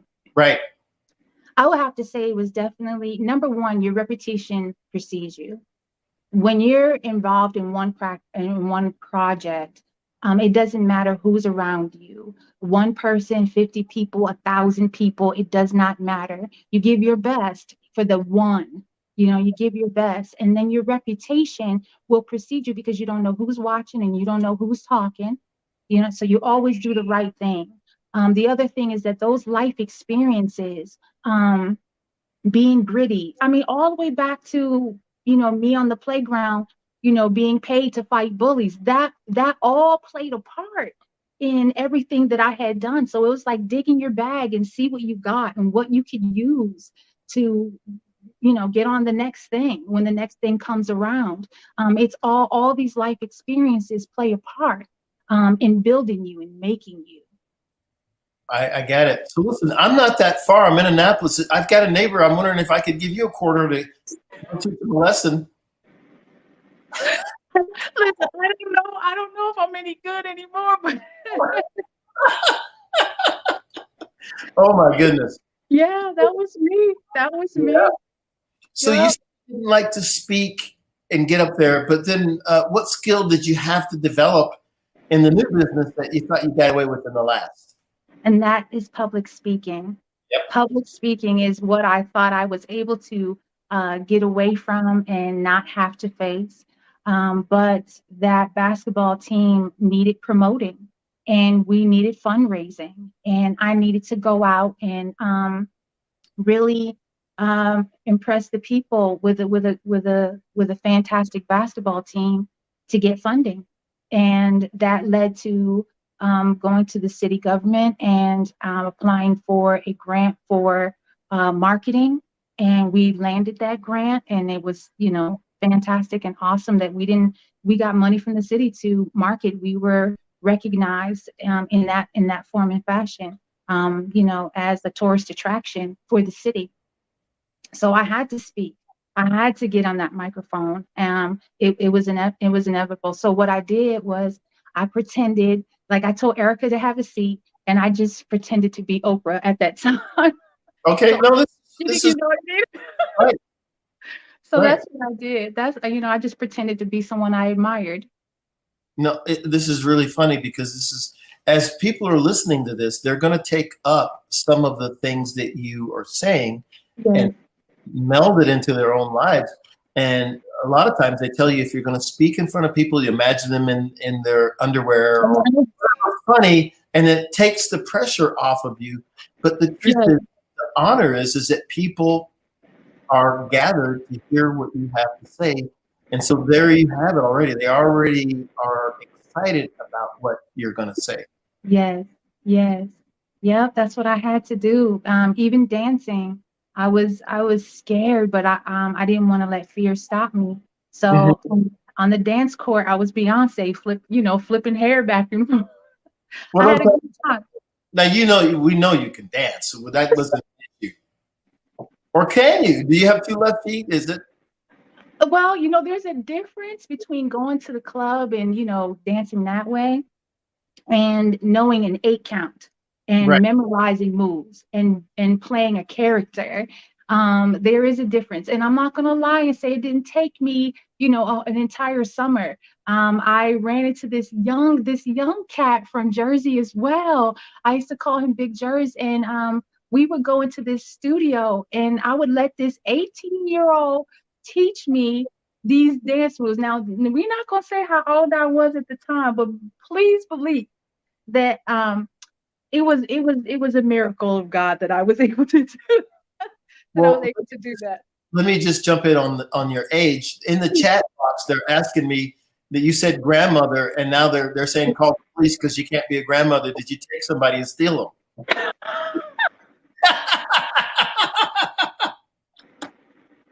So we don't know what to think now. Oh gosh, yeah, no, I'm definitely old enough to be a grandmother. My genetics have allowed me to appear, like I can hang with my daughter and I get asked if we're sisters, all the time, it's joy. That's what I can say it is. Despite the hard times, despite the rough times, it is joy. It is joy in my heart and soul. That's what it is. It is. This is what I've noticed. If for the African American community, if we take care of ourselves just halfway, we simply don't age as quickly as everybody else. We just look young. The melanin is a wonderful thing. It's a wonderful thing. Yeah, absolutely. Not to say, of course, I've been looking at magazines since I was, a young girl. So all those beauty treatments in there, I was trying them all. Yeah, you got to try that oil of Olay at night. Use a night cream in the daytime and you'll be fine. Right. Absolutely. We know basketball teams do a lot of traveling. What kind of traveling did you do? Were you going out of the country or what was going on there? Absolutely. We had managed to build a relationship with both China and Japan, and we were traveling to those places often. We would bring their AAU teams. We also had an AAU team. So we would bring their teams to Bremerton, Washington, and teach them American ball. And then we would go over to Japan and China and, and learn Euro ball. We took the adult team and got them jobs over there. We had a working relationship. My passport is stamped up. Absolutely. Okay, so do you speak a little bit of Japanese? I do not, but I do eat with chopsticks if that makes a difference. And what cities in Japan were you in? Oh, you cannot even ask me that right now. Like I can't to be able to pronounce some of these places. I couldn't even. It was such a whirlwind. If we ever get together again, I'll make sure to have those names for you. Okay, because I spent extensive time in Japan on my own, and I was Osaka, and I speak a little bit of Japanese, and I had a great time there. Do you? I have to say that Japanese people are some of the most warmest, most wonderful people that I have experienced. The Chinese as well, but the Japanese people are just so beautiful. Absolutely. Now, I met a lot of Chinese people in Singapore. And, I didn't go to mainland China yet, but I will. But the Chinese have an extraordinary style themselves, but the Japanese are absolutely unique in being extra polite and humble. Yes, the level of cleanliness in Japan will it'll freak you out. Like I didn't even see a piece of paper rolling down the street. No, Nothing. they're very, very clean. Very clean. Okay, so here you are traveling all over the place. You're eating sushi. I think. What did you learn about the basketball life that's different from here in the States? Or is it different? Yes, great question. In China, the gyms are full of cigarette smoke. Really? Yes. We would we would be playing in the gym, and there would be like a haze of like cigarette smoke like this thick at the top. And everybody just smokes. It's not even a big deal. Like everybody just smokes. And it was really interesting to feel celebrity over there. They would shut down entire towns for us to come through, and armed guards along the city entrance for us to come through. And the children, we would buy candy from the local store and just have like buckets of it.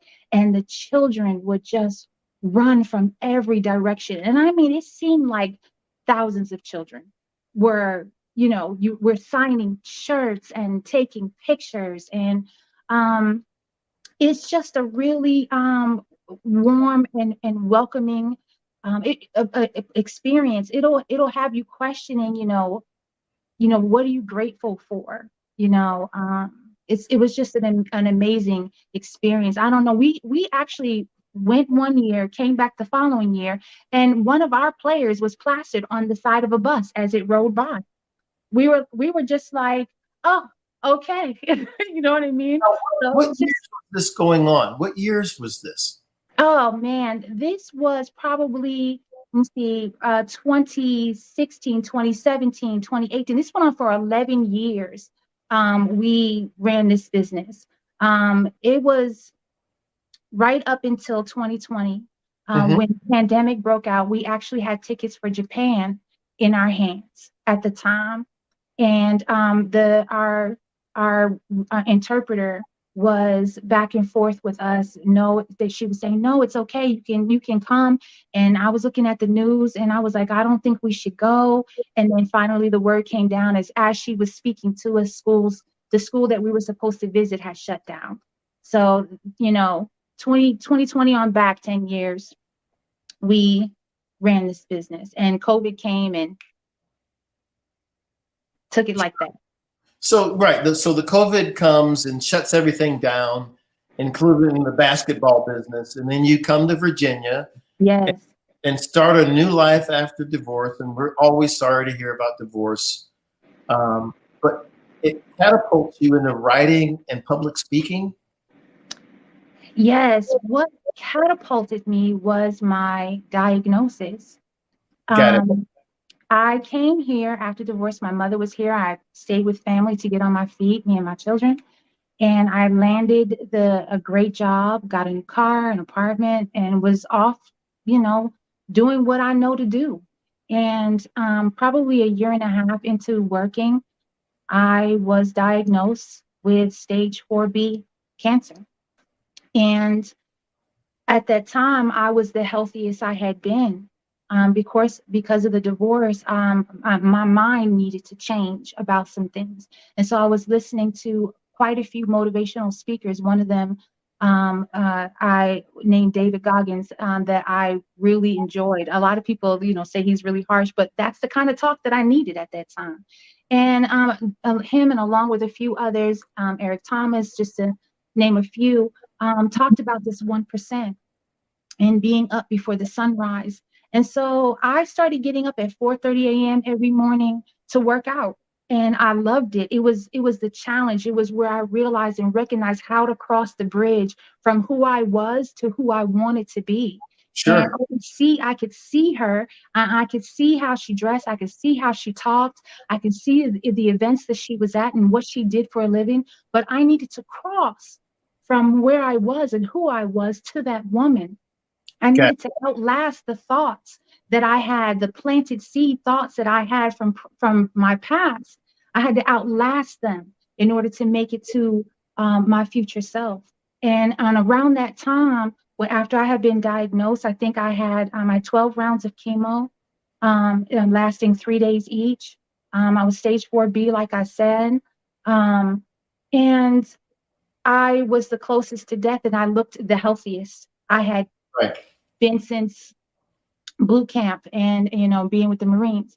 And my aunt connected with some of the ladies from the Her Story 2 anthology, Bev Brooks, and that connected me to Carolyn. And it was a release. It was a beautiful release. It was only a 1,000 word submission. And after I got done, I felt like that wasn't enough, and that I needed to continue writing. And I also felt like I wanted to share my process of how I got over, how I outlasted my old self to walk into the new self. This is brilliant.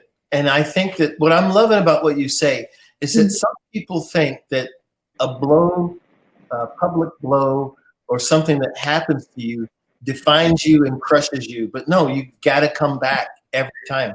So we didn't read all of your introduction, but the analogy of the grapes that get crushed to make the wine, or the wine that the olives that get crushed to make the olive oil, and this molds you into a caring, holistic person, because we have to have these adversities everybody's going to go through. Yes. And effectively, we're all going to perish. Can't get off the planet without it. You can't get off the planet without. I'm working on something, but I don't know if it's going to, I'll let you know. Please do. So we see that this is Carolyn Wilson. She's been impactful with you. You've had great moments with her. You've shared with the other women. And you have 2 projects in the works. So although we're running out of, I want to just say this. We could have just talked all afternoon. Yeah. As we close, what 2 projects are you working on now? I have in the works right now a documentary called The Erica Robinson Story. And also simultaneously with that, I'm writing my next book called Badass. Oh my gosh. So listen, I'm just going to warn everybody. If you happen to be in this little town by Richmond and you see her, bring out a quarter if you're not happy. She'll knock up for you. Fees are much higher now. Inflation. Oh, okay. Cost of living allowance. So maybe 50 cents or 75 cents. Quarter's not going to do it anymore. Gosh, you are hilarious. Now listen, you're here. Everybody's listening. Give us a great insight. You've told us a lot, but what's something that you want to leave people with so they can say, that. Now you've done a lot already, but anything else? I would say my greatest advice would be to trust and know the inner voice. It won't fail you. Practice listening to the inner voice. 100 times over have I said I didn't listen to that inner voice, and I saw the result of me not listening to that inner voice.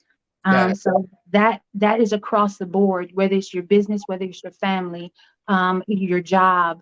It does not matter what it is. Practice listening to that inner voice. It will not fail you. It will not fail you. That is God-given. I want to add in on that. I have a lot of times when the quiet little voice will say, hey, go and X, Y, Z, whatever it is. Yes. I used to just bully that voice and just tamp it down and go, I'm busy, I'm heading here. And then I started to go back and check and do or make a call or say something to that person, inner voice. And that inner voice is wise, but it's a very gentle voice. And so you have to be clear and really open to hear that voice. So listen, Erica Jo Robinson, listen, it's obvious we could talk to you forever. I appreciate it. And nobody believes that you're a grandmother. So we're gonna call the FBI and find out if that's even possible. It is true. All right. I know you wouldn't lie to us on Sunday. So look, do you have a website or a way people can contact you or follow you, or what? How do we keep? Where's the fan base going to be able to follow? Well, on Instagram, it is Miss EJ Robinson. And also my website will be coming live in just a few short days, and it's also Miss EJ Robinson. So just look out for that. And you can also email me at missejrobinson@gmail.com. Miss EJ Robinson at gmail.com. Yes. Well, listen, I really want to thank you. This time has just blown right by, and it's been a pleasure. Absolutely. You've inspired us. We've learned. And I will say what Dr. Kelly always says, and we know it's true. First of all, thank you for coming. Genius is common, and I'll see you on the other side. Thank you. Ladies and gentlemen, if you didn't enjoy that one, I don't know what to say to you. That was fabulous. We have talented, amazing people that are here to inspire you. And then we ask ourselves, what are we doing with this time? The Black Business Expo's mission is to raise funds for high school seniors that are going to college or K-12 entrepreneurs. You can go to www.blackbusinessexpousa.com to donate, or you can use the Cash App that's at the screen below and say $BBXUSA. Our goal is to give laptops and up to $5,000 to 10 students. And the students can also register online at www.blackbusinessexpousa.com. Every dollar counts. So we want to remind you to donate, and let's change people's lives. We also want to thank the sponsors, which are NC100, Moody Capital Partners, Suede Soul, Lotus Ritchie Coaching and Training, Carolina, Virginia Minority Development Council, Step Management, BHS and Associates, Margie McLean Foundation Incorporated, Genius is Common, Earth Essentials, Melanie Shani Global, Executive Women's Success Institute, The Quality Coaching Company, Superwoman Business Services, Creative Force Studios, Lee Entertainment, Artistic App Design, and Black Business Expo USA. Genius is common. I'll see you on the other side.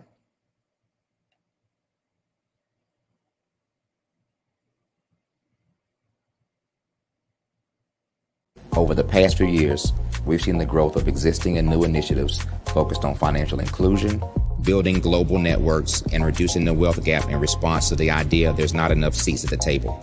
Whether their outcomes are to increase the representation of Black executives on corporate boards, ensure an inclusive global economy, or to create new U.S. African commercial pathways, the strategies are often carried out by separate programs. The question is, should they be? With the continent of Africa being home to more than half of the world's fastest growing economies, the youngest workforce, over 400 companies generating more than $1 billion annually, 700 generating more than $500 million annually that are poised for growth, and being the destination of nearly $5 billion in venture capital in 2021. Diversifying U.S. and Africa commercial engagement by building bridges between African businesses and their U.S. diaspora should begin being seen as mutually beneficial. From helping to reduce Africa's enormous capital gap to catalyzing two-way trade opportunities, the COVID-19 global pandemic hopefully has taught us that global challenges and opportunities are more interconnected than we thought. During the pandemic, African companies like Unicorn Flutterwave, insurance provider Reliance Health, ride-hailing app Yasir, and 54Gene, the continent's first bank of DNA on people of African descent, proved that when African companies have access to networks, capital, and information, they grow big, grow fast, and create solutions that are valuable to the world. This is why Be Direct was created. We are the first U.S.-based but African-centric board preparedness and board search company designed to connect U.S. Black talent and corporations to African businesses.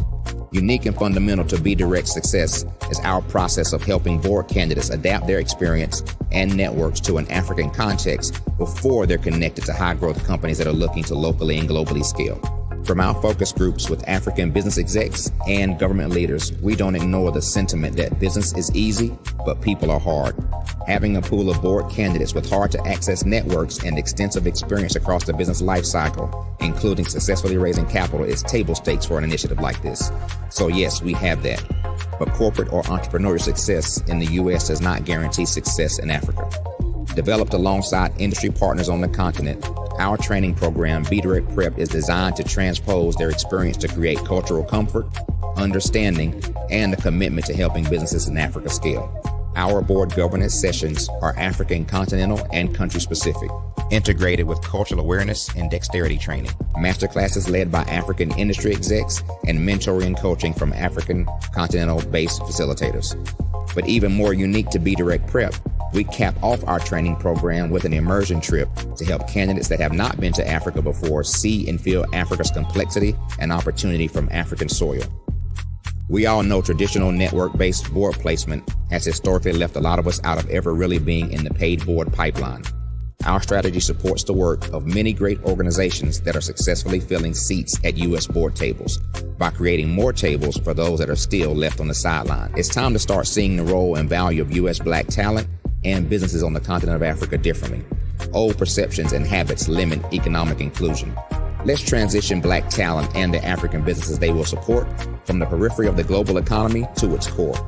Living in a global lockdown, we all know now how fast local and global economies can change and see the value of having businesses that hire, strengthen local value chains, and even grow globally.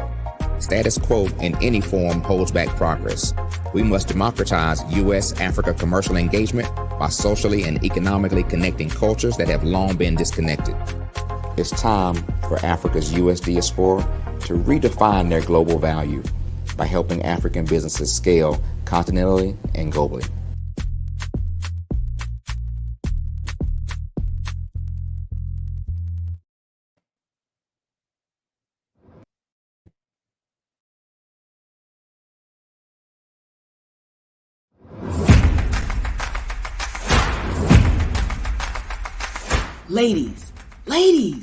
Ladies, if you're a person who continually pours out, you won't want to miss this upcoming event. October 13, 14, and 15 at the Holiday Inn and Suites in Ocean City, Maryland, where we have a power-packed lineup of ladies who are going to pour into you.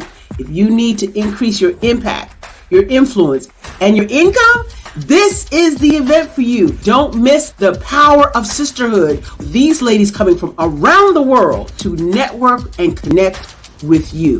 Don't miss it. How do you get the information? Glad you asked. Go to barbarahsmith.com and click the link. All the details there. Don't miss Sisters Inspire Sisters to Advance, October 13, 14, 15 at the beautiful Holiday Inn and Suites in Ocean City, Maryland. What you know and I know together can change the world. I want to see you there.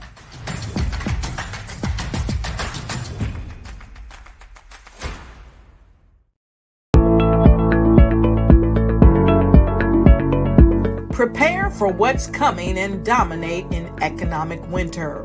Stand strong and thrive by showcasing your great products and services globally through the Black Business Network. Artist to me is a creative expression of something from nothing. You know, it explodes onto the canvas, or it explodes on in my work. One of the things that I try to do more than anything is I try to just give the lines and the movements and emotions and expressions into what I do. Art really means to me a chance to express how I feel deep down inside.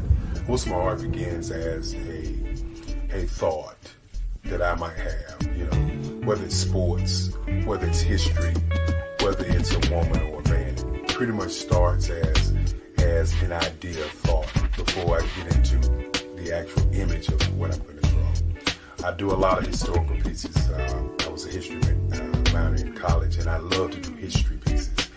And a lot of times I'm thinking about history, and then I try to make that history impact you as you look at it. That's one of the reasons I do pictures so large.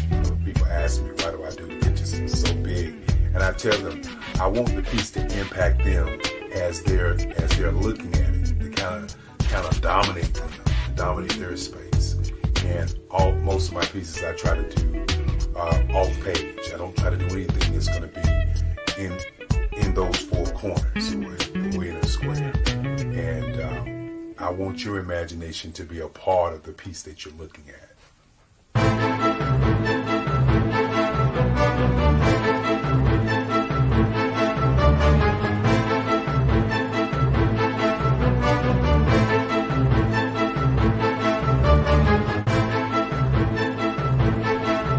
The way I feel when I'm drawing, when I'm creating something, is I feel free. I feel like there's an anticipation of something that's going to come. I try not to draw first. I try to draw second. And what I mean by that is I try to allow myself to kind of get into the piece and just relax. Sometimes I miss time. I'll draw 2-3 hours, sometimes 4 hours. And while I'm drawing, it's just a free. I just feel free. I mean, I feel like time stands still.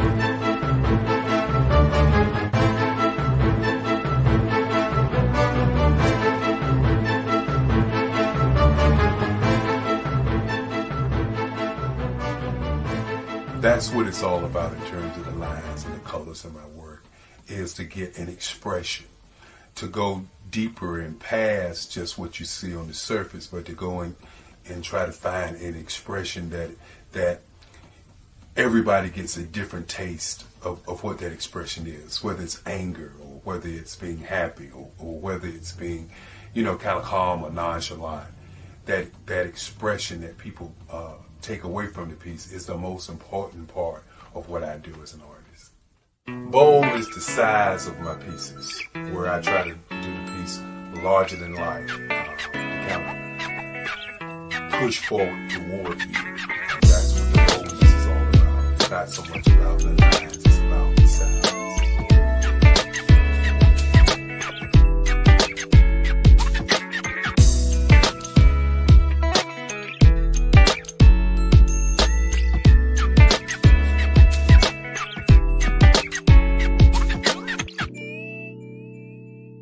The Face of Change art show is inspired by my mother, but more importantly, it's a historical moment in time as the pieces depict different emotions and expressions of Barack Obama. The 44th president is indicative of the 44 pieces of art that I have done in this particular collection. When you begin to think about expressions and portraits, this is a portrait gallery of expressions of what transpired as Barack Obama ran for office. Some of the pictures are abstract and some are expressionistic. And I combined both of those forms of art to create this collection of art pieces.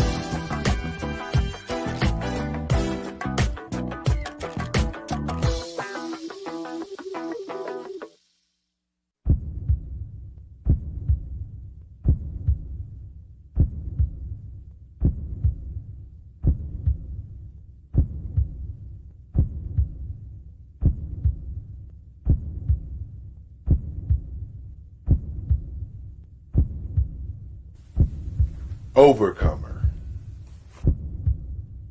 Brilliant. ambitious, motivated, awesome. Obama.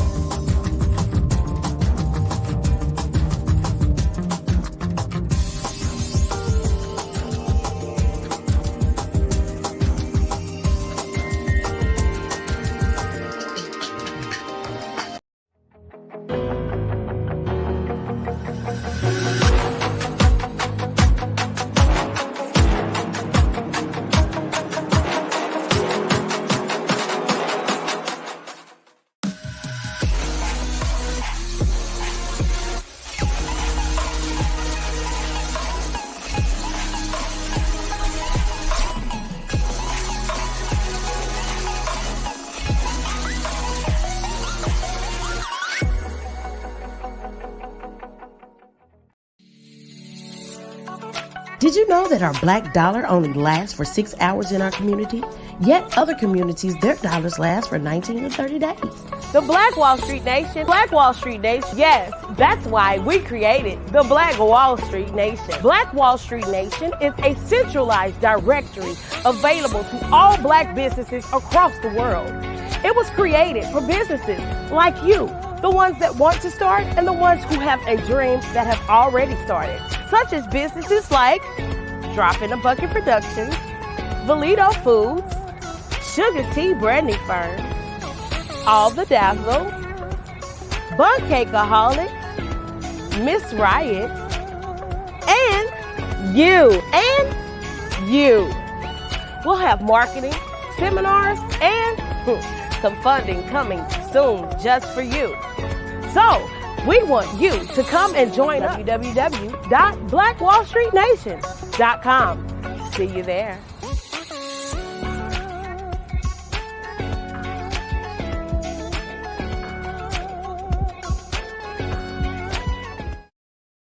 Phenomenal Tanya T. Wise, who is here from the great state of Maryland. Tanya, welcome and thank you for being with us today. Can you indulge our audience a little bit and tell them just a little bit more about who you are and what it is that you do? Well, I love being able to talk to people and have a magnetic attitude, being able to just show them. So I always like to say, level up is Coach at Tanya T. Wise here.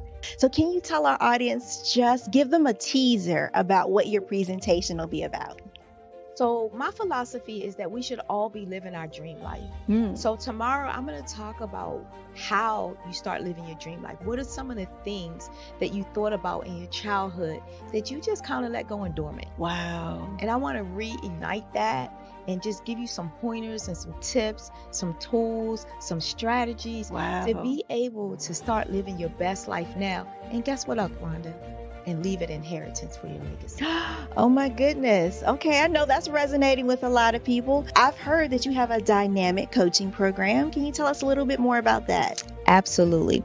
So our coaching program help people that have the lack of time, that lack strategies, and lack the confidence to go after their dream life. So we help them implement tools, we help them implement strategies, as well as give them resources so that they can live their best life now and leave that inheritance. Wow. Oh, I love that. I love the leave the inheritance part. Listen, you are dropping some major nuggets, and I know a lot of what you're saying is resonating with a lot of people, but I think we're all curious. How did you even make this transition into the speaking and coaching arena? What's the story behind this? So I started out in finance, and I realized that a lot of people don't necessarily go after their dream life because of the lack of finances or the education behind finances. But it wasn't until I lost my firstborn, my only son, that life changed for me. And where I was going after it all, living the corporate life, hit my 6-figure income and living in my dream house with my dream man, driving my dream car. I nearly lost it all when I lost my son. And so I realized it only takes one financial catastrophe that can change your entire life. That's what made me start All New Beginnings. Because no matter what's going on in life, there's a new beginning. And because of that, we develop a program called Wise Minded. My little slogan is, don't just dream it, let's live it. If they want to connect with you or work with you, what is the best ways for them to be able to do that? Well, for my social media guru, you can connect with me on every single social media platform as Tanya T. Wise. I'm Ramon Ray, founder of Smart Hustle Magazine and smallbiztechnology.com.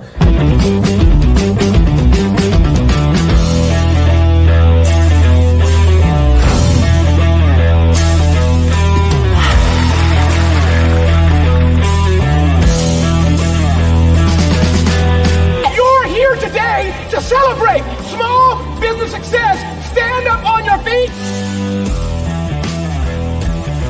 You rocked the house. It was amazing. Didn't we learn? For me, success comes from failure.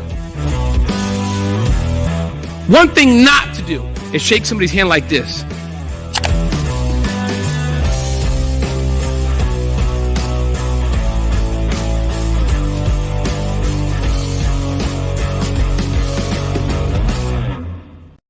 I'm Kennedy Harris. My genius is being an entrepreneur. I'm the CEO of KLOC, a company where I develop my very own line of kids supplements. I currently market my multivitamin for kids to help combat weak immunity. During the pandemic, research has shown that having a strong immune system is key to fighting off disease. My vitamins are for kids, but adults can benefit from them as well. I'm adding a proprietary blend to my supplement line. I want to create my own blend so that I have a competitive edge in the marketplace. Staying healthy is important to me so that we live longer and have healthier lives. My website is klockproducts.com. That is KLOCK. Genius is common.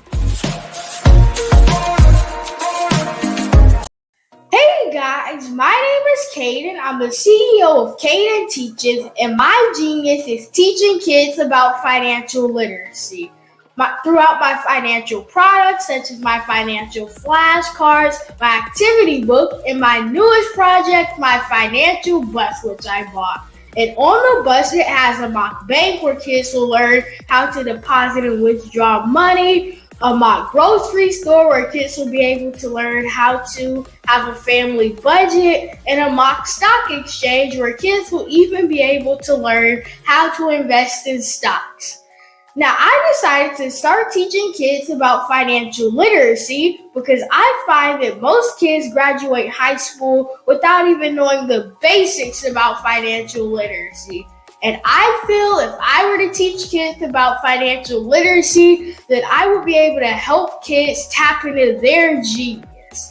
And I actually learned about financial literacy to my dad because I would go to business meetings with him and I would always see that they were talking about financial literacy. And at that point, I didn't understand what financial literacy was. So I took it upon myself to learn about financial literacy and teach it to kids in a way that they could understand. But I want you guys to help me help kids tap into their genius by going to my website, cadenteaches.com, and you can sew into me in my financial bus by going to my GoFundMe link. And remember, if Caden can, you can too, because genius is common.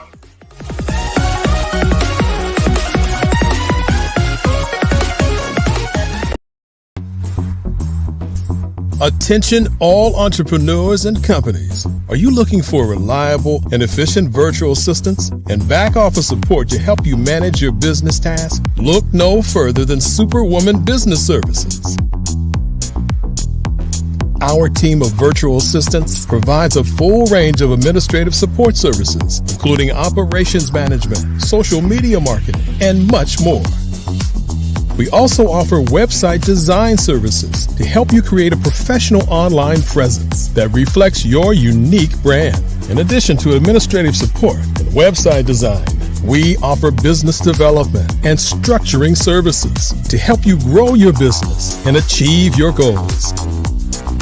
We'll work closely with you to identify areas of improvement and develop a customized plan to help you reach your full potential. At Superwoman Business Services, we understand that running a business can be overwhelming and time-consuming.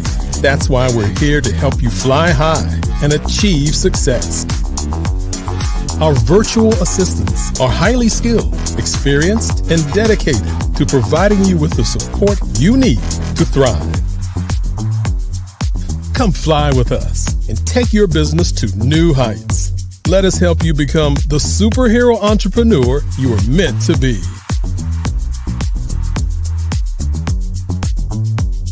Contact Superwoman Business Services today to learn more about our back office support services. Come fly with us and take your business to new heights.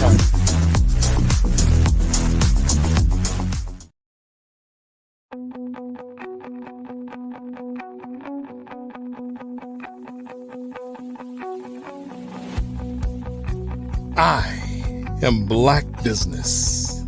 From the moment I wake until the time I sleep. Yes, I am Black Business. I am Black Business. Tell me, are you Black Business? I am Black Business. Do you support Black businesses? Listen, I support Black business because I am Black Business. Black Business Expo, one of the largest business showcases in the history of Black business in the world. The world! Sign up today at www.blackbusinessexpousa.com or call 919-308-9090. I am Black Business.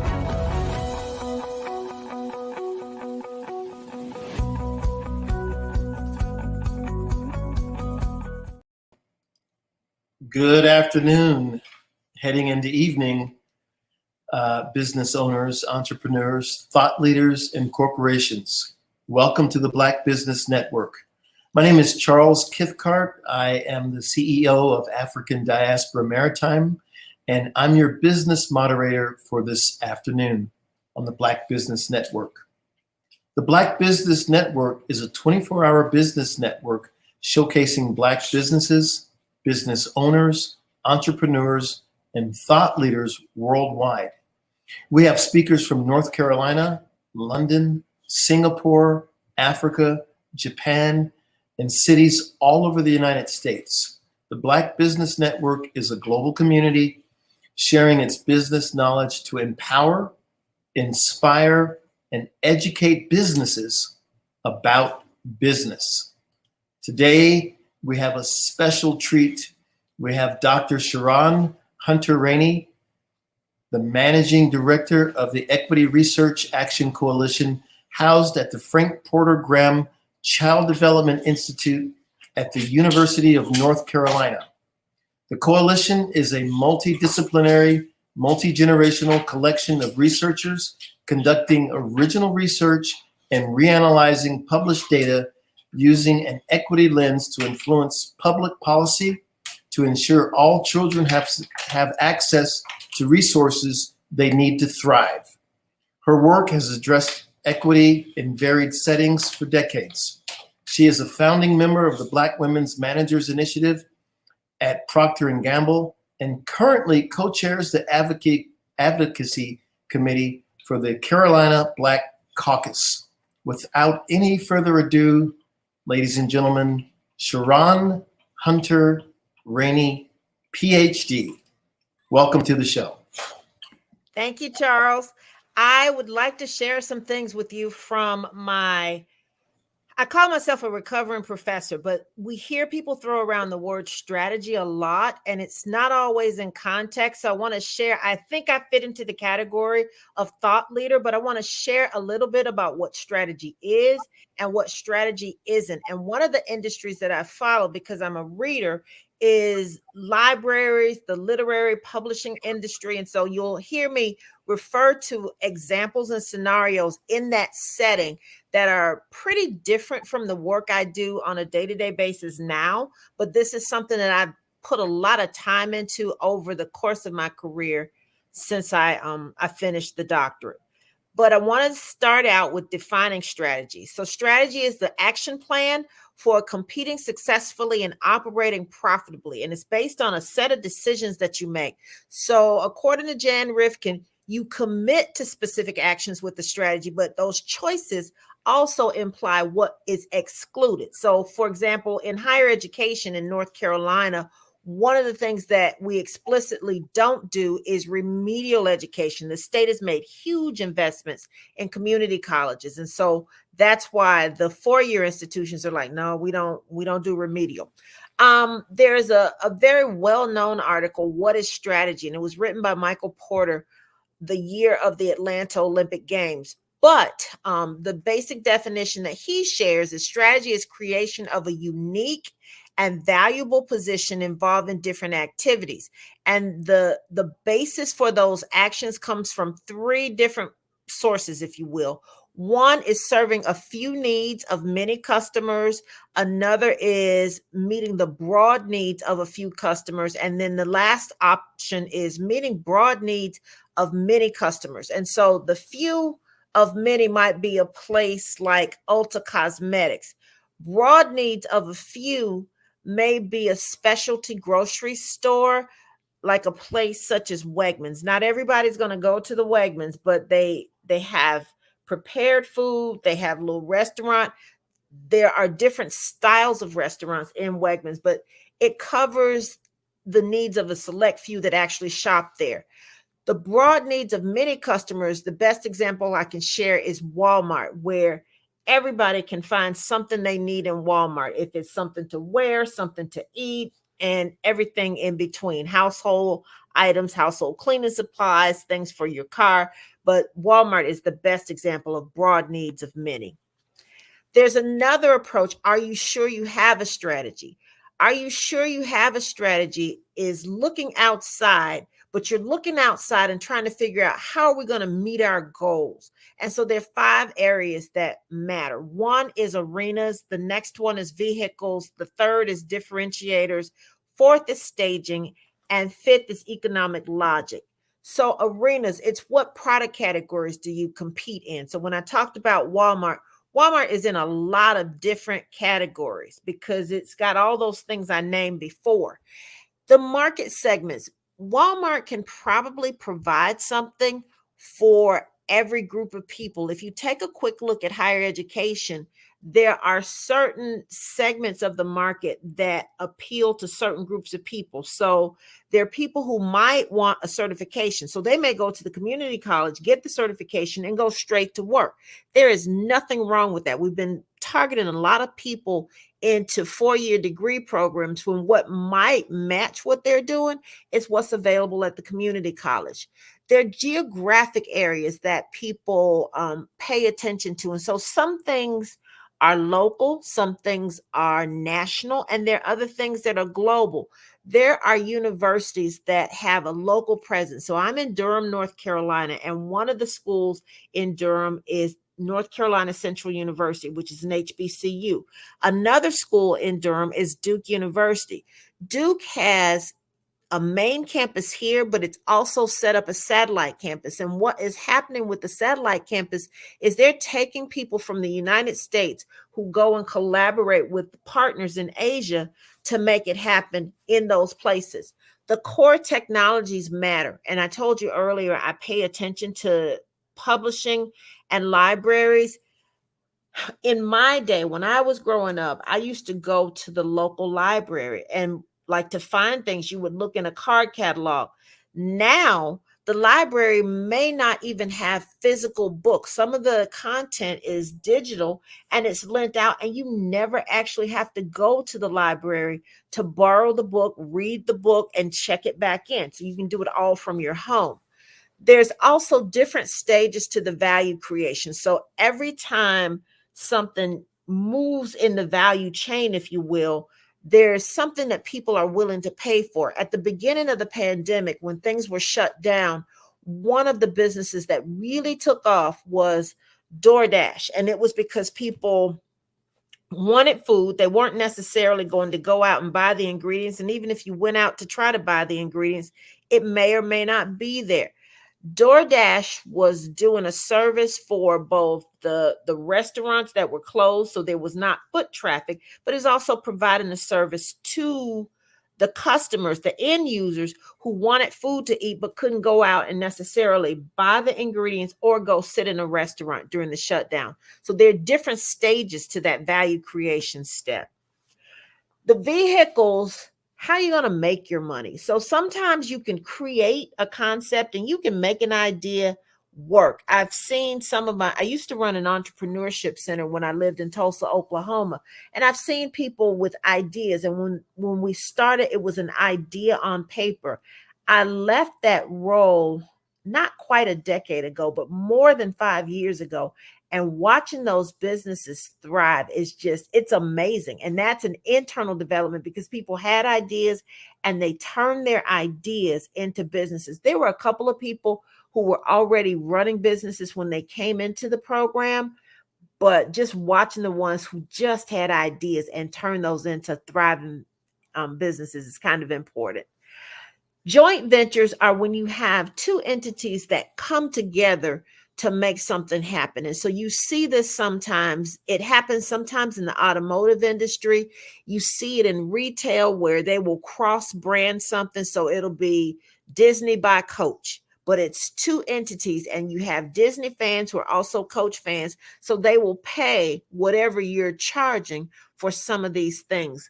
Licensing and franchising is not all that common in publishing, but licensing and franchising happens.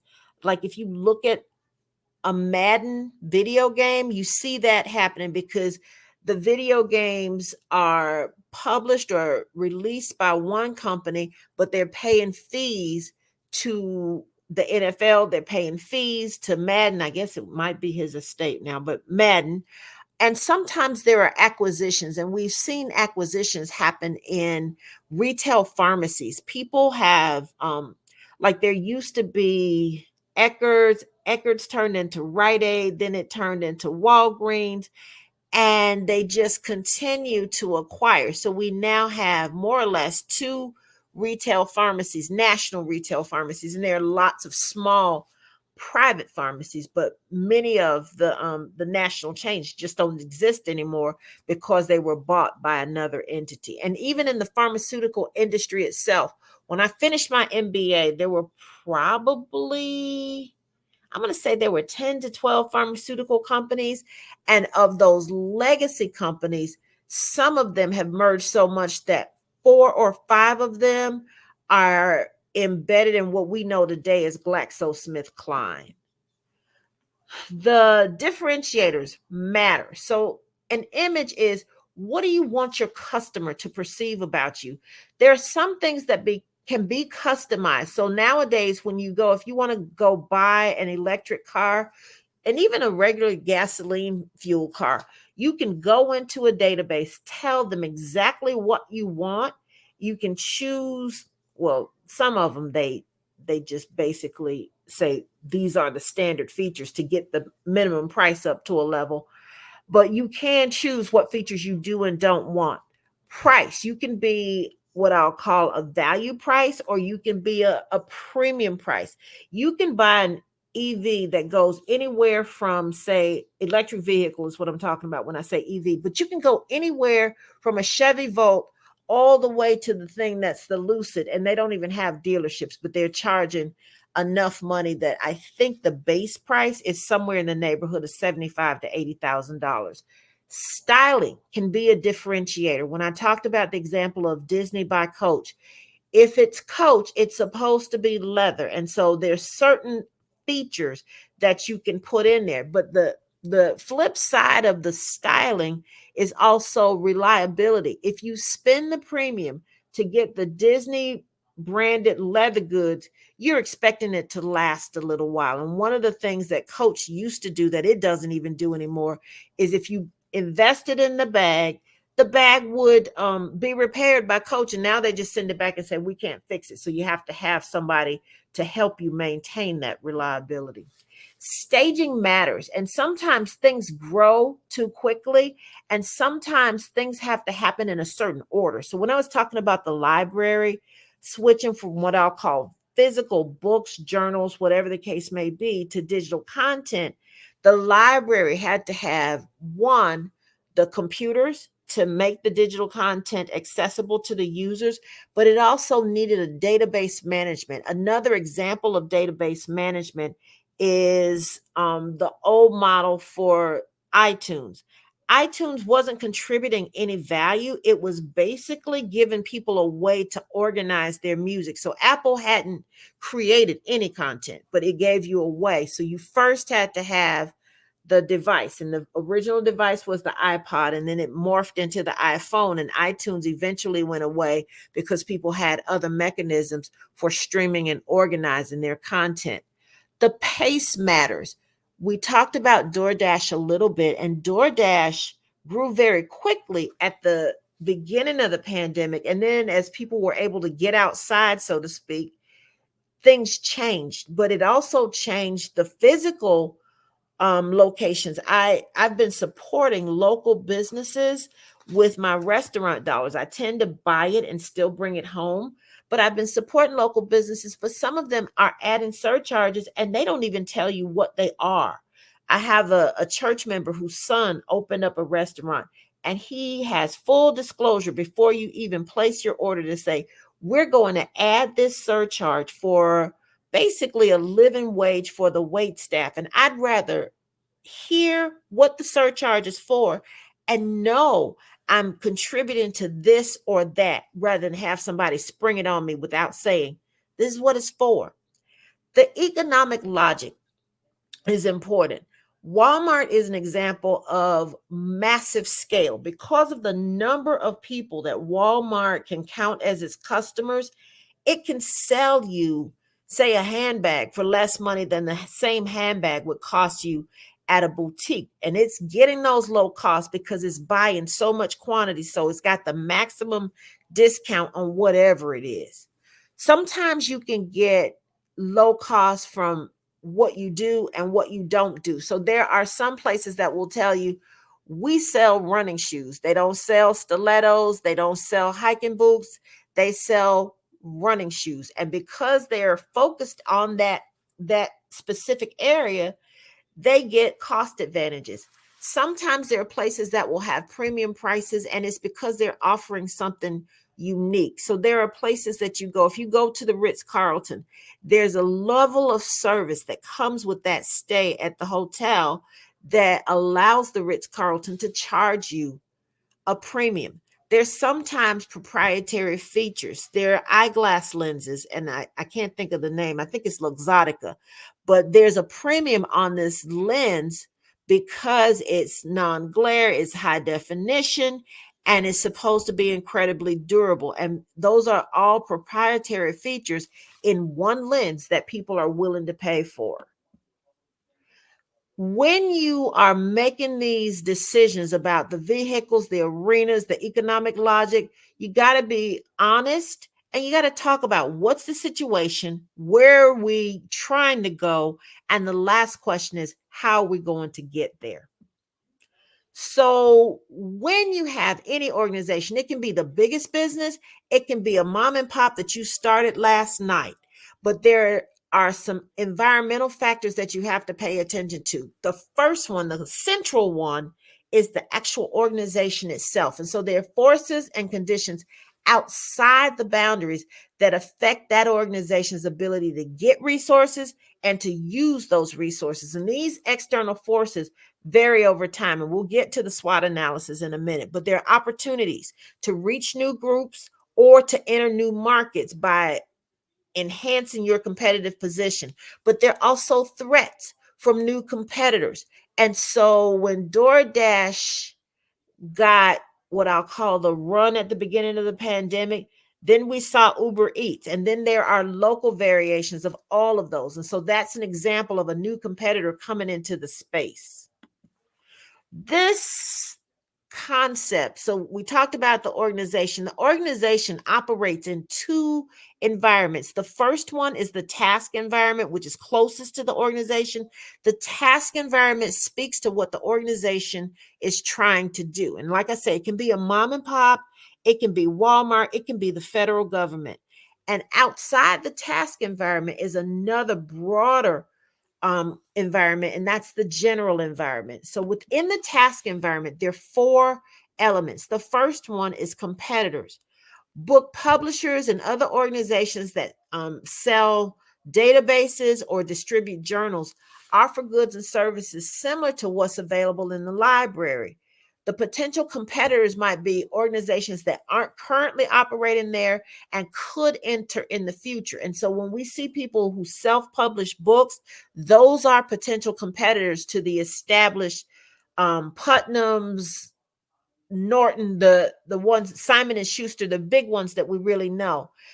There can be rivalry, and when there's competitive rivalry, it creates price competition, and that's what we saw happening with DoorDash and Uber Eats. And you can sometimes decrease the prices, but when prices come down, the profits also go down.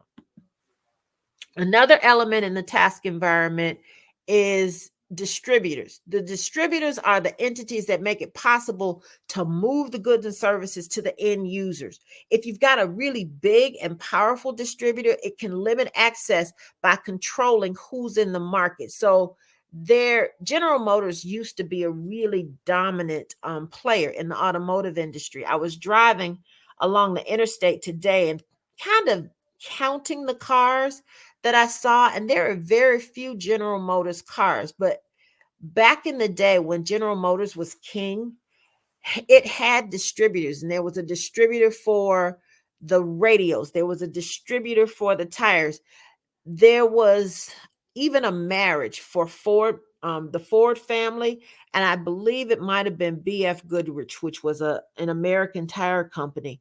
And that led to a marriage between those families because the tire company was selling so many tires to the Ford Motor Company. Distributors' effects on an environment can be affected if you go and look for alternative distribution channels. And so sometimes you can disrupt that. Amazon is an example of an entity that has disrupted the way books are sold, and they tested it on books because there was really no expiration date on books. But Amazon has effectively become the Walmart of the internet. You can go on Amazon and buy anything. They're selling furniture, they're selling household items, they're selling shoes. They acquired Zappos to sell even more shoes. And so that's an example of the effect that a distributor can have. Customers are any group of people using the goods and services available, and you can identify the primary user to ensure what they need will be key to the operations. There are some entities, though, where the end user is different from the person who's actually experiencing the service. And the best example I can give of that is childcare. So a parent puts a child in childcare and pays the bill, but the end user is the person who's affected by the treatment and the teaching and learning that happened in that arena while the parents are off at work. The last element of the task environment, I believe it's the last one, is suppliers. And those are the individuals and organizations that provide the input that you use to create content. So in publishing, authors might be the suppliers. In research publications, again, authors are suppliers. When you have sole source suppliers, those suppliers have a strong bargaining position. Once upon a time, I worked for Procter & Gamble, and Procter & Gamble had a product called Metamucil. The primary ingredient in Metamucil is psyllium. It's grown in one place. It literally is the primary active ingredient in this over-the-counter drug. And so because it's grown in one place, the people growing that crop have the power. If you go to McDonald's and you eat French fries, the majority of those French fries come from potatoes that were built to or grown to a specific specification. Supplier effects are diminished when you have more than one entity that can supply whatever you need. It can be airbags, it can be tires. If you got a competitor, that helps you. Let's see. The last element in the task environment is barriers. And so a barrier makes it hard for somebody to copy what you do. And so sometimes if you're big enough, people can't copy you. And sometimes customers have preferences for what's available. So up until about 1973, people in this country had a preference for American cars. And then there was a fuel crisis. And when the price of gasoline went up, the Americans were building these inefficient cars. People started looking at the foreign cars, and that option led to what I saw today when I was driving along the highway, where very few of the cars I passed were American, and fewer of those were General Motors. The barriers to entry can be related to economies of scale, and that's how much it costs you to make something. It can be brand loyalty. There are some Midwestern cities that are union towns. And so for a long time, even after the rest of Americans had walked away from American cars, in those Midwestern cities, there was still brand loyalty to the American. Sometimes you can create barriers to entry, and those barriers come through agreements. So you buy 80% of a supplier's stock. If they've only got 20% to sell, you've created a barrier to entry. And all of those things together can stop the competition. We talked about the task environment, and then there's a general environment. I'm almost to the finish line, but there are about 6 forces. One is the economic forces, and we're experiencing that right now. Interest rates is an example. The interest rate for a mortgage right now is sitting right around 7%. It hasn't been that high in 20 years. We've got low unemployment, but we've got high inflation. So things that we were paying like $5 for, $4.99, $5 for before the pandemic, we're now paying $8.49 for the same item bought at the same store. So inflation is a factor. These are forces that internal management can't influence, you can't control, but they profoundly affect organizations. There are places that are saying, well, our sales are down, our profits are down. And it's partly down because of inflation. People's salaries and the money they have to spend have not increased at the same rate as prices. And so you want to pay attention to how those external forces impact whatever it is you're selling, a good or a service or both. Technological forces. There's evolution of technology, and it can change opportunities and threats, and it can make products obsolete. So an example of that is the iPod I mentioned a little while ago. Dr. Rainey. Yes. Let me ask this question. You've given so much information for somebody to really understand what their business can do and the coherence of being able to function. Yes. People are going to want follow-up questions. They're going to want to interact with you. Is there a contact or a way that they can write to you or see your platform? I'm sure you have this laid out. I have it laid out. I've got, let me give you my email address. I have it laid out. I think the email may be the best way. It's not set up on LinkedIn. Hold on. You ready? Yep. It's Sharon, SHARRON HR at AOL.com. It's not set up on LinkedIn. Okay. So give it to us one more time. People can't write as fast as we can talk. Okay. SHARRON HR at AOL.com. And the reason I use books and publishing is because I know people are in different industries. Sure. And I want them to think about it, because I think a lot of people read. I'm not going to say everybody reads, but I want them to think about it in the context of publishing. And then there's another step when you apply it to whatever industry you're in. Because I used to pay attention when I was in the classroom. I paid attention to the publishing industry and the automotive industry. Okay, I understand. Well, you were given those analogies. And so, you talk about what you know. That's just the thing. And I'm an avid reader myself. I'm actually reading that Shakespeare might not have written Shakespeare, and it might have been one of the earls. Oh, my. Yeah. But the big guy, the big name got the credit.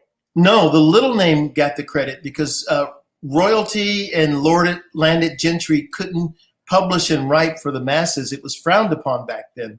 And so he was writing these great works. And there's a big story behind it. But the thesis of it is by reading, you learn these things and you hear these things and you know these things.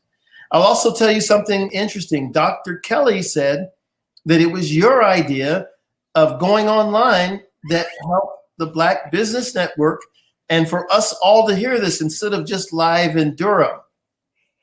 It's a big deal. You can reach more people. And that's another example of the pandemic changing how we do business, because before the pandemic, you could make it to the hotel and there would be people there, but there are people around the world that could have benefited from. But the pandemic changed a lot.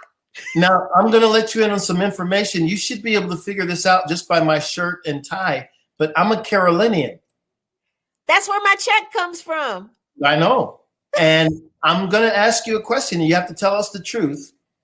Did you feel comfortable going to Durham and doing these shows with Dr. Kelly? Or did you suggest online so you don't have to get too close to Duke? No. I'm a Duke PhD. I was born at Duke Hospital before the university integrated. I'm one of the few people you'll meet who was admitted to Duke twice. I got in as an undergraduate and I was like, oh, that'll be too expensive. And to date myself, by the time I was a senior in college, it was $10,000 a year to go to Duke. Right. A bargain now. A bargain. Exactly. But I'm a Duke PhD, and my second grade teacher was married to the athletic director who hired Coach K. So I am Durham, born and bred. There's probably not anywhere I would go in Durham and be afraid. This is home. I love it. Now, I am a Carolinian, but I've got on the Carolina blue. You've got on Duke blue. I can see that. I do. Yeah. So we for the listening audience, we're natural enemies. But I'll tell you, it was funny because these institutions are so extraordinary. They're so close to each other.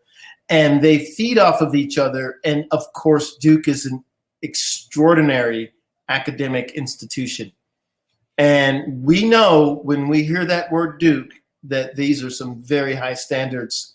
And the knowledge that you've imparted to us today is so valuable because we've got to understand the workings of business. It's not just to open a business, but to really understand what you're doing and why.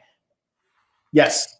That's the key. And that's why people use the word strategy a lot, and the fundamentals matter. I had to learn strategy to be able to communicate with my dissertation committee chair because he was a strategy professor and I was doing diversity, equity, and inclusion.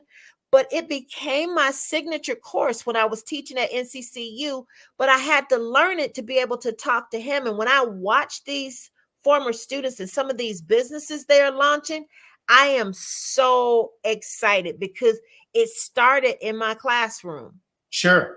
And the thing I'm loving now is that I remember when someone came to visit me in my office, and I had a bunch of books about my business and what I do. They said, well, you don't have any business management books. And I said, well, they're all in my drawer right by my desk because I grab those all the time.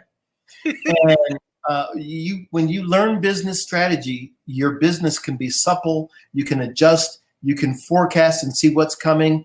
And business forecasting is one of the things I love because you are preparing for what you think is coming as studying the trends. Right. So, and you know when to pivot. And that's why I was talking about those environments. So people have an understanding of when to pivot. And the pandemic forced Kelly to pivot sooner than he might have. Right.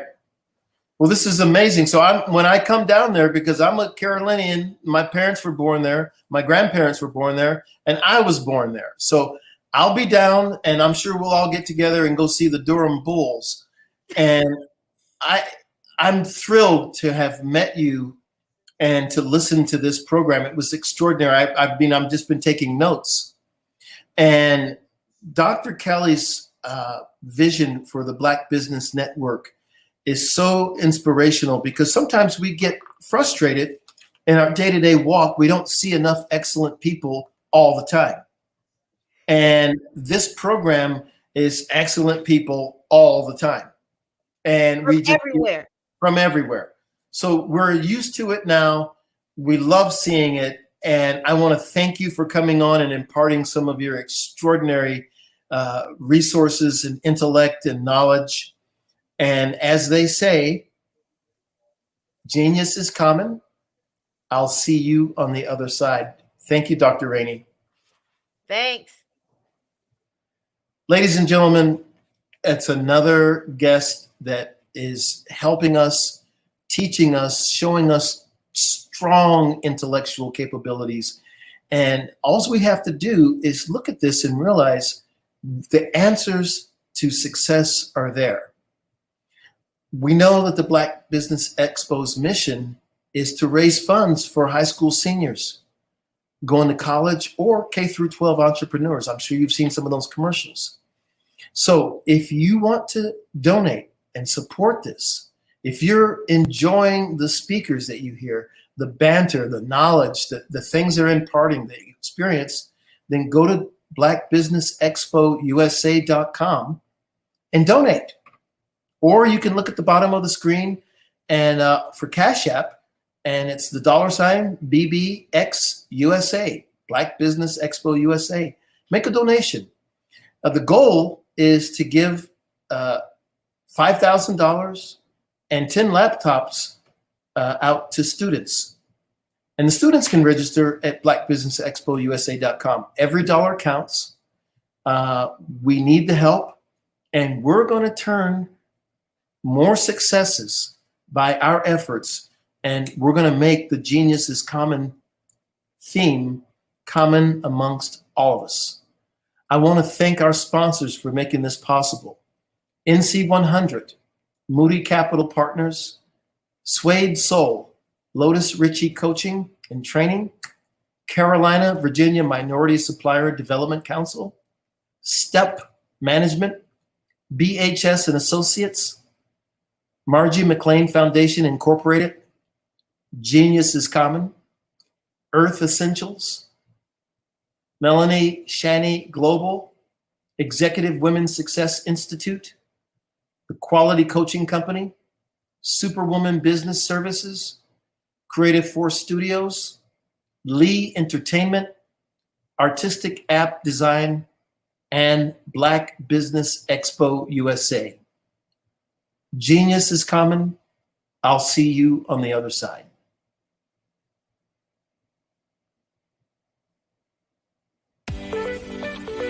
You are in the right place at the right time.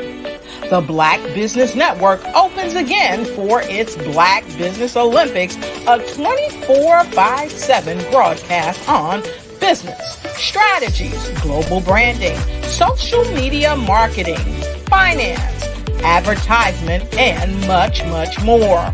Featuring the top, most powerful entrepreneurs and speakers and thought leaders from all around the world as they gather together for this phenomenal event. Join the Black Business Network streaming live into the metaverse, STEM City USA, Black Multiverse, Pod TV, Roku, Hulu, iHeartRadio, Apple TV, YouTube, TikTok, Instagram, Google Podcasts, Facebook, LinkedIn, IBM TV, Spotify, and Twitch. Tune in today and be a part of this amazing movement. The Black Business Olympics welcomes you.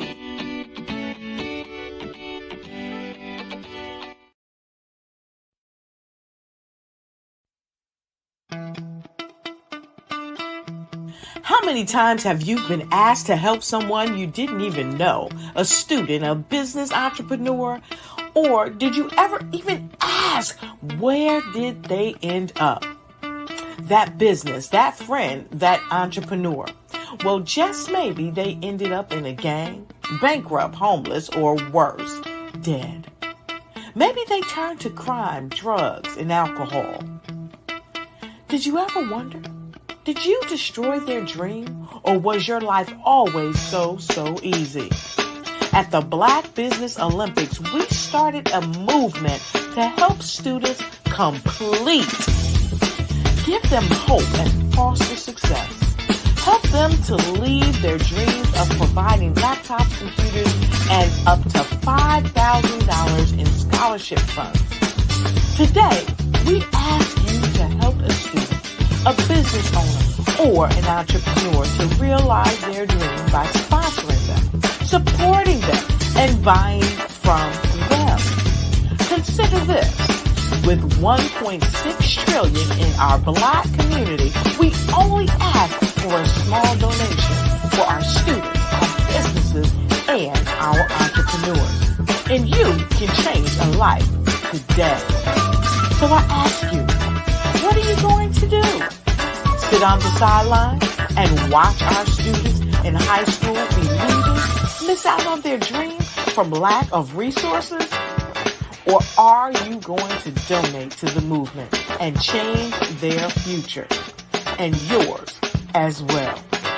Give us a call today at 919-308-9090. Change their life by investing with action to the Black Business Olympic Fund. The Black Business Olympics, one of the largest business showcases of Black business in the history of the world.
Dr. Eric Kelly III and a host of phenomenal speakers from all around the globe for this 7-day virtual event that you don't want to miss. The mission of the Black Business Expo is to raise scholarship money from kids all the way from high school, all the way from college. The Black Business Olympics is one of the largest Black business showcases in the world. It is an opportunity for businesses and companies to showcase their businesses globally. We are going to be giving away laptops up to $5,000 away to students. Again, I'm Olivia Appleberry, the founder of 2 Cents Finance and one of the speakers for the expo. I am so excited to see you there. For more info, go to www.blackbusinessexpousa.com or call 919-308-9090 and hope to see you there. I am Black Business. From the moment I wake until the time I sleep. Yes, I am Black Business. I am Black Business. Tell me, are you Black Business? I am Black Business. Do you support Black businesses? Listen, I support Black business because I am Black Business. Black Business Expo, one of the largest business showcases in the history of Black business in the world. The world! Sign up today at www.blackbusinessexpousa.com or call 919-308-9090. I am Black Business. I am Black Business. From the moment I wake until the time I sleep, I am Black Business. I am Black Business. Are you Black business? I am Black business. Do you support Black businesses? I support Black business because I am Black business. Black Business Expo, one of the largest business showcases in the history of Black America in North Carolina. Join Dr. Eric Kelly III and a host of phenomenal speakers from all around the globe for this 7-day virtual event that you don't want to miss. The mission of the Black Business Expo is to raise scholarship money from kids all the way from high school, all the way from college. The Black Business Olympics is one of the largest Black business showcases in the world. It is an opportunity for businesses and companies to showcase their businesses globally. We are going to be giving away laptops up to $5,000 away to students. Again, I'm Olivia Appleberry, the founder of 2 Cents Finance and one of the speakers for the expo. I am so excited to see you there. For more info, go to www.blackbusinessexpousa.com or call 919-308-9090 and hope to see you there. I am Black business. From the moment I wake until the time I sleep. Yes, I am Black business. I am Black business. Tell me, are you Black business? I am Black business. Do you support Black businesses? Listen, I support Black business because I am Black business. Black Business Expo, one of the largest business showcases in the history of Black business in the world.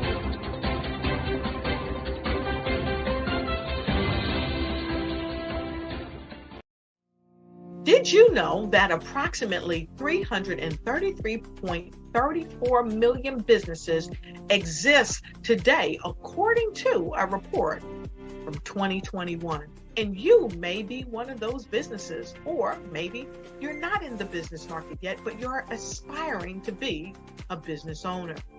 Well, guess what? You're in the right place at the right time. Because let's face it, everything is about timing and opportunity. Hi, my name is Dr. Lotus Richey, and I'm the CEO and founder of the Lotus Richey Coaching and Consulting LLC, along with the Lotus Richey Ignite Show. 15 minutes of success with Dr. Lotus Richey, as well as books to boom your business and bring who you are. And today, I want to bring this amazing message to you about the Black Business Network and the Black Business Olympics. See, the Black Business Network and the Black Business Olympics is designed to help people just like you, that's right, that look like me, to take their business to the next level. Not just in your front yard or your backyard, but globally. The Black Business Network and Black Business Olympics is designed not to just help you survive, but to help you thrive. So join us today as we come together with businesses all around the world to support our students, our children, our young teens, our young entrepreneurs. What we do is we come together to help raise funds for students who are aspiring to be business entrepreneurs, who are aspiring and who are thriving in college. We endow them with a wonderful opportunity to gain scholarship of either a laptop or several thousands of dollars.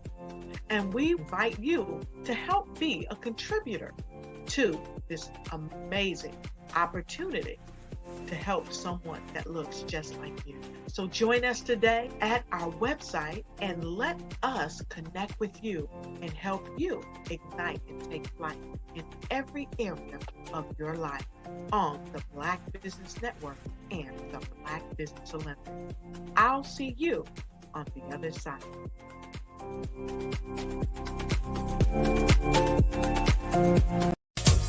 Sailing has become a passion. That's what it's done for my life. African Diaspora Maritime, or ADM, is an America's Cup team based in Baltimore. It's led by Executive Director and longtime maritime captain Charles Cathcart. He was a member of the 1992 America's Cup winning team. He wants Baltimore to experience it all. Everybody wants to be on an America's Cup team. So it's known how many America's Cup teams there are. And when this is out already, people are asking, can I be on the team? The effort will take about 45 people and cost some $80 million. Building a racing vessel, launching it, and training the sailing team will be funded in part by sales of merchandise. Branded jerseys for men and women, in addition to donations and sponsorships. Cathcart says he has sponsors lined up already. Along the way, he hopes to bring to the community the history of the Black mariner, offer internships, and get young people involved. STEM is the America's Cup, so you have to build and design your own vessel. So just doing that and us doing webinars is going to be exposure to it. And people are going to be excited because the America's Cup is high end. Cathcart says he wants people to be able to watch history in the making. We're going to have a way for people to come and see the boat being built. So we're going to partition it, and just like the video you saw of the build, we'll have a glass partition and people can watch from the other side the process. You can find out more about the ADM team and how you could take part by going to our website. Lisa Robinson, WBAL TV 11 News. An organization called African Diaspora Maritime just announced a first-of-its-kind sailing team that will be based right here in Baltimore. This team has some groundbreaking goals. Alex Glaze has much more on the story, and he's going to break it down for us. This is the chance for us to change the conversation in America, with Baltimore leading the way. As a member of the 1992 America's Cup winning team, Charles Cathcart knows what it takes to win. But his vision for ADM's sailing team goes far beyond what happens in the water. The goal, besides just the racing, is to reach out to the communities that need support, that need vision, that need a way to get people more involved in a wide variety of topics. The plan is for the Baltimore-based team to be easily accessible to young people and give them an opportunity to learn. ADM's program will not only teach the sport of sailing, but also the math, science, and engineering behind the new technologies of sailing. These skills are going to be needed to expand the knowledge of these young people in their futures, even if they choose not to continue with competitive sailing. ADM is hoping to introduce yachting to a new audience and show the world how sports and community can affect change. What we envision happening is that with this team acting just like a Jamaican bobsled team, people from around America are going to focus in on Maryland and see how we're doing things.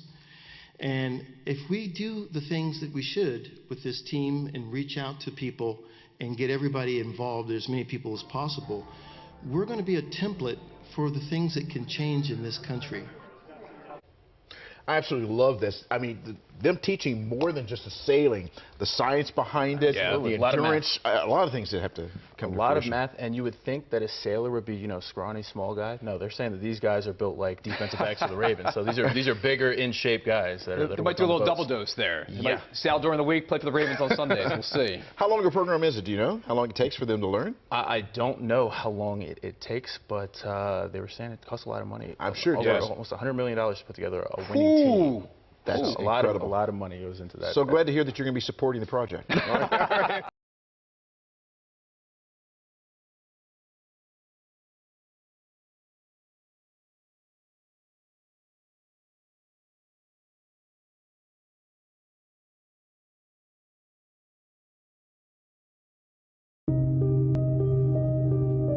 The Black Business Expo is changing my life.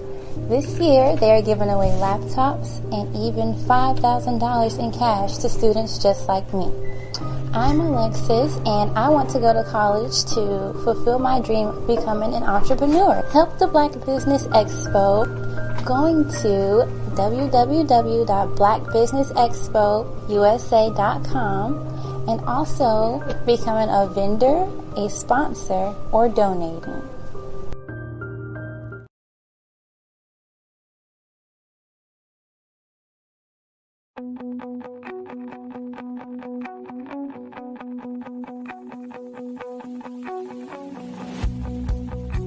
I am Black Business.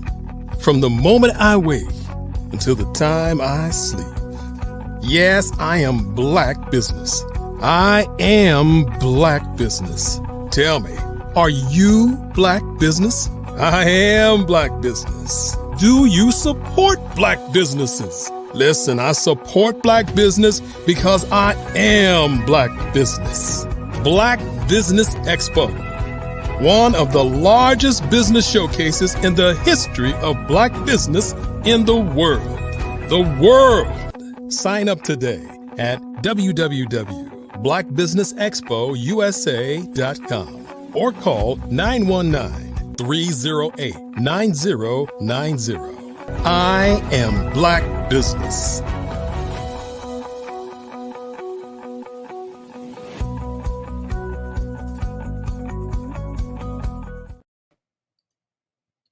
Well, good evening, business owners, entrepreneurs, thought leaders, and corporations. Welcome to the Black Business Network.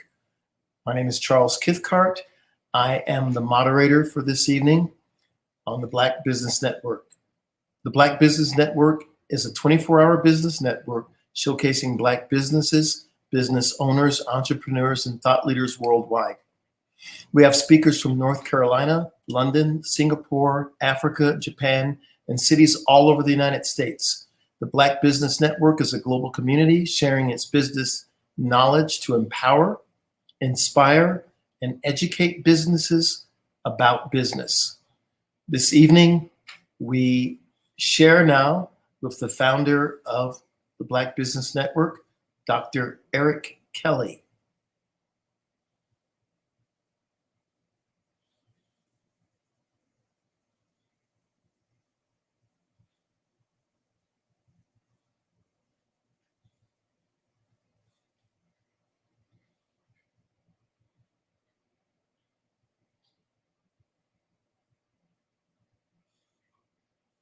While Dr. Kelly is getting ready to come on, I just want to review some of the great speakers that we had. If you were listening to Dr. Hunter Rainey, PhD, she gave a synopsis on what businesses can do and focus on. When you start a business, that's the beginning of the trip. It's not the end of the journey. There he is, Dr. Kelly. Welcome to your show. Well, you know, when they say it's my show, it is my show. But it really is the people's show. You know, the people make it happen. The people make it go. The people make it do what it does. I didn't say do what it do. I said do what it does. A plural. When we begin to look at today and tomorrow, we got to look at happiness. And what is happiness? Happiness is living in the moment and living in today. And of course, genius is common, and I'll see you on the other side. You know, it's always great when we get an opportunity to come before you and begin to think about what are the things that makes life go around. Many times we must begin to talk about the game of time and energy. The game of time and energy. You know, all week, 7 days a week, I was thinking about what to leave with you after all these tremendous speakers from around the globe have said. On Monday, we had speakers to speak about inspiration, empowerment. On Tuesday, advertising, public relations, marketing, merchandising, and sales. Wednesday, 64 ways to do your business on the internet, social media, all day. And then on Thursday, diversity, equity, and inclusion. And of course, Friday, understanding that the average age on the planet is 29. With that being said, we had people talking about Generation X versus Generation Z. And oh, what a wonderful time Friday was. And then Saturday, Saturday was a time that we did Black business and the culture. And today it's been Black business and the future. I opened up talking about the game of energy and time. So I want you to think about these last 7 days. What were you doing? What did you get out of what we presented? When you think about the lives of the business owners who spoke all week long from 8 o'clock in the morning to 8 o'clock at night, what did you learn? What did you do? With over $11 million, $11 trillion in Black hands, do we continue to allow it to go everywhere but in our community? Very bold question. The Black Business Network is here to showcase businesses from across the globe. With that being said, for those who have been on this ride with us for the last 4 years, and I should say 3.5 years, because now we're on August of this year. September is right around the corner. History of time moves on. As I opened up with, and I'm going to say it one more time because I'm going to bring that to you strong this evening, and that is the game of energy and time. Ask yourself, what do you put your energy in, and what do you spend your time with to get to your ultimate goal or mission? That's got to be the key to life. Now, for those of you who have had the opportunity to be with us on this journey, and this journey is to do Black Business Live all over the globe. Yes, indeed, that's a bold mission, a bold goal, but it is not a finite mission, but an infinite mission. And the difference between a finite mission and an infinite mission is this.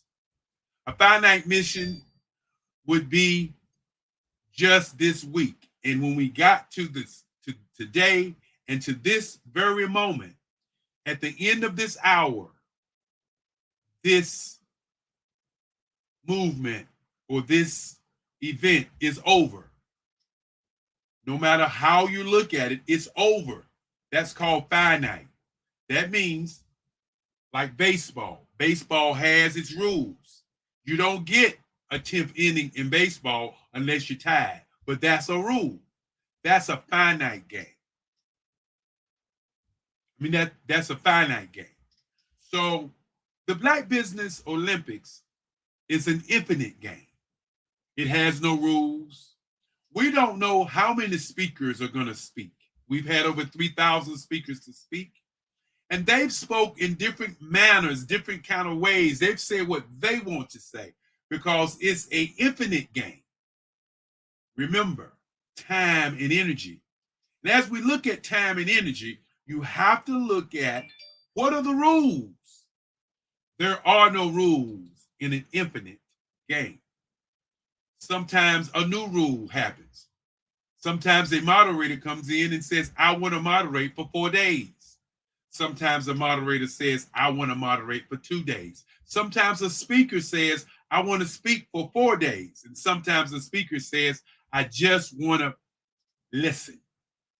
No rules to an infinite game. And our game is going or looking at a vision of being 365 days of the year live.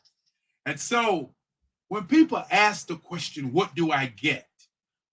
Why do I come? What is it that I get? I simply say you get an opportunity to be recognized, showcased. You get an opportunity to be known. And many times in business, you think that people know you because you have people around you. But people around you not buying your products or your services don't mean anything. So broaden your horizon, broaden where you live at, broaden doing business globally is an opportunity of a lifetime. When we get here on the last hour of the Black Business Olympics, I always like to thank individuals, business owners, loved ones, and what I call history makers. Because who really makes history? People that make history are the people that raise us to be who we are.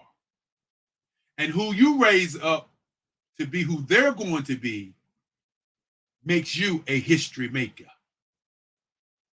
And so looking at that and saying thank you, I like to start my thank yous out with my great-great-grandfather, who at the very early age of 7 said to me, I want you to be a lawyer because every family needs a lawyer.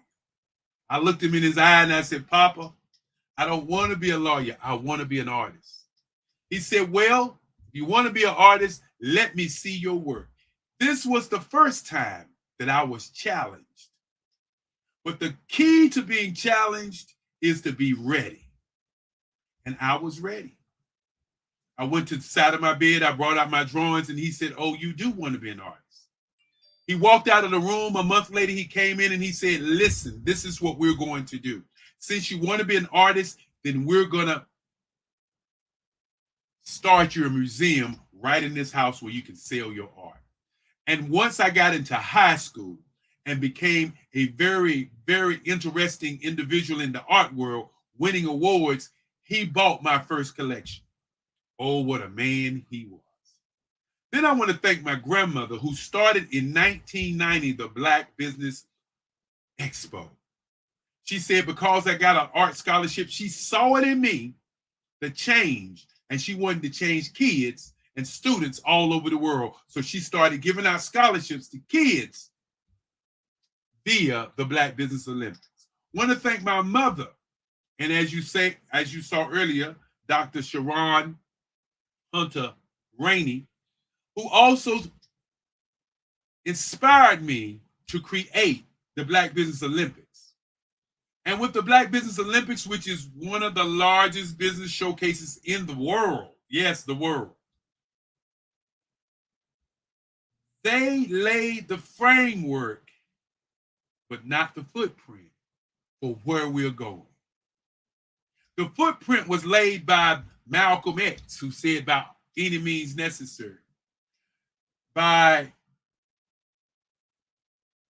Marcus Musel Garvey, whose birthday just passed, who said he wanted Black people to be seen in their greatness all over the world, even though the narrative was, let's take all Black people back to Africa.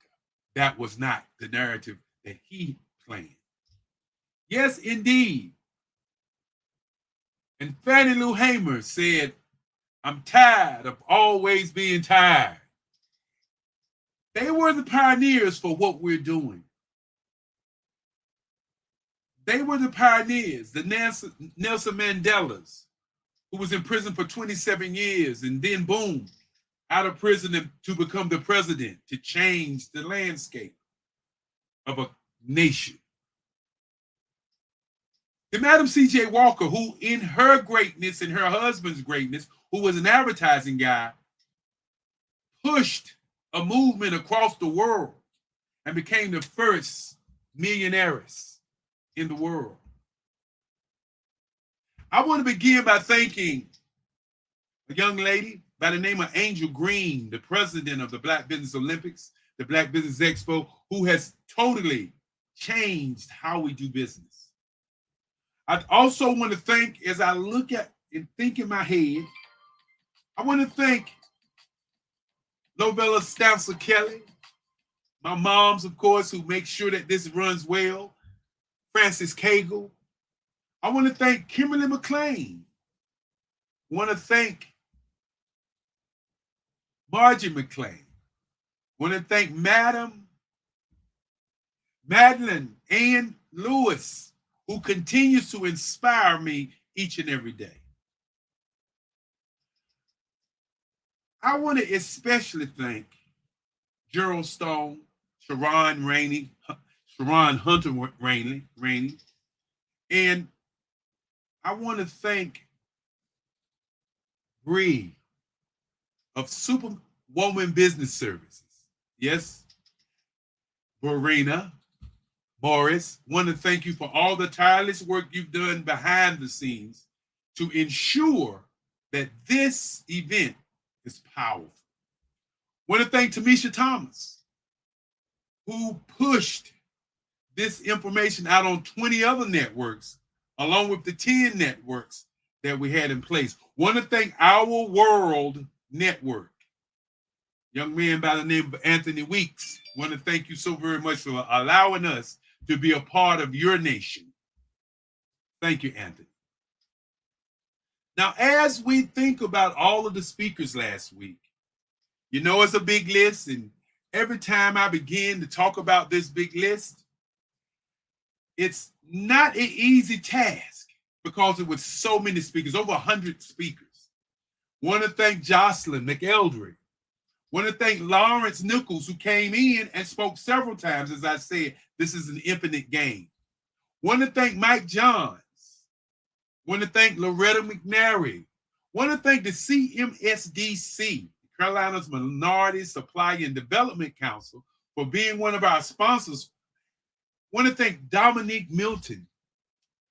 Simpson Milton, who brought Davion Henry, who's tearing down the statues all over the country. Want to thank Renata Brown. Want to thank the Black Wall Street Nation's CEO, Sharon Thickley. Want to thank Tabitha Russell, who's getting ready to do another show next week. Want to thank all of the people who are making it happen for what we are doing.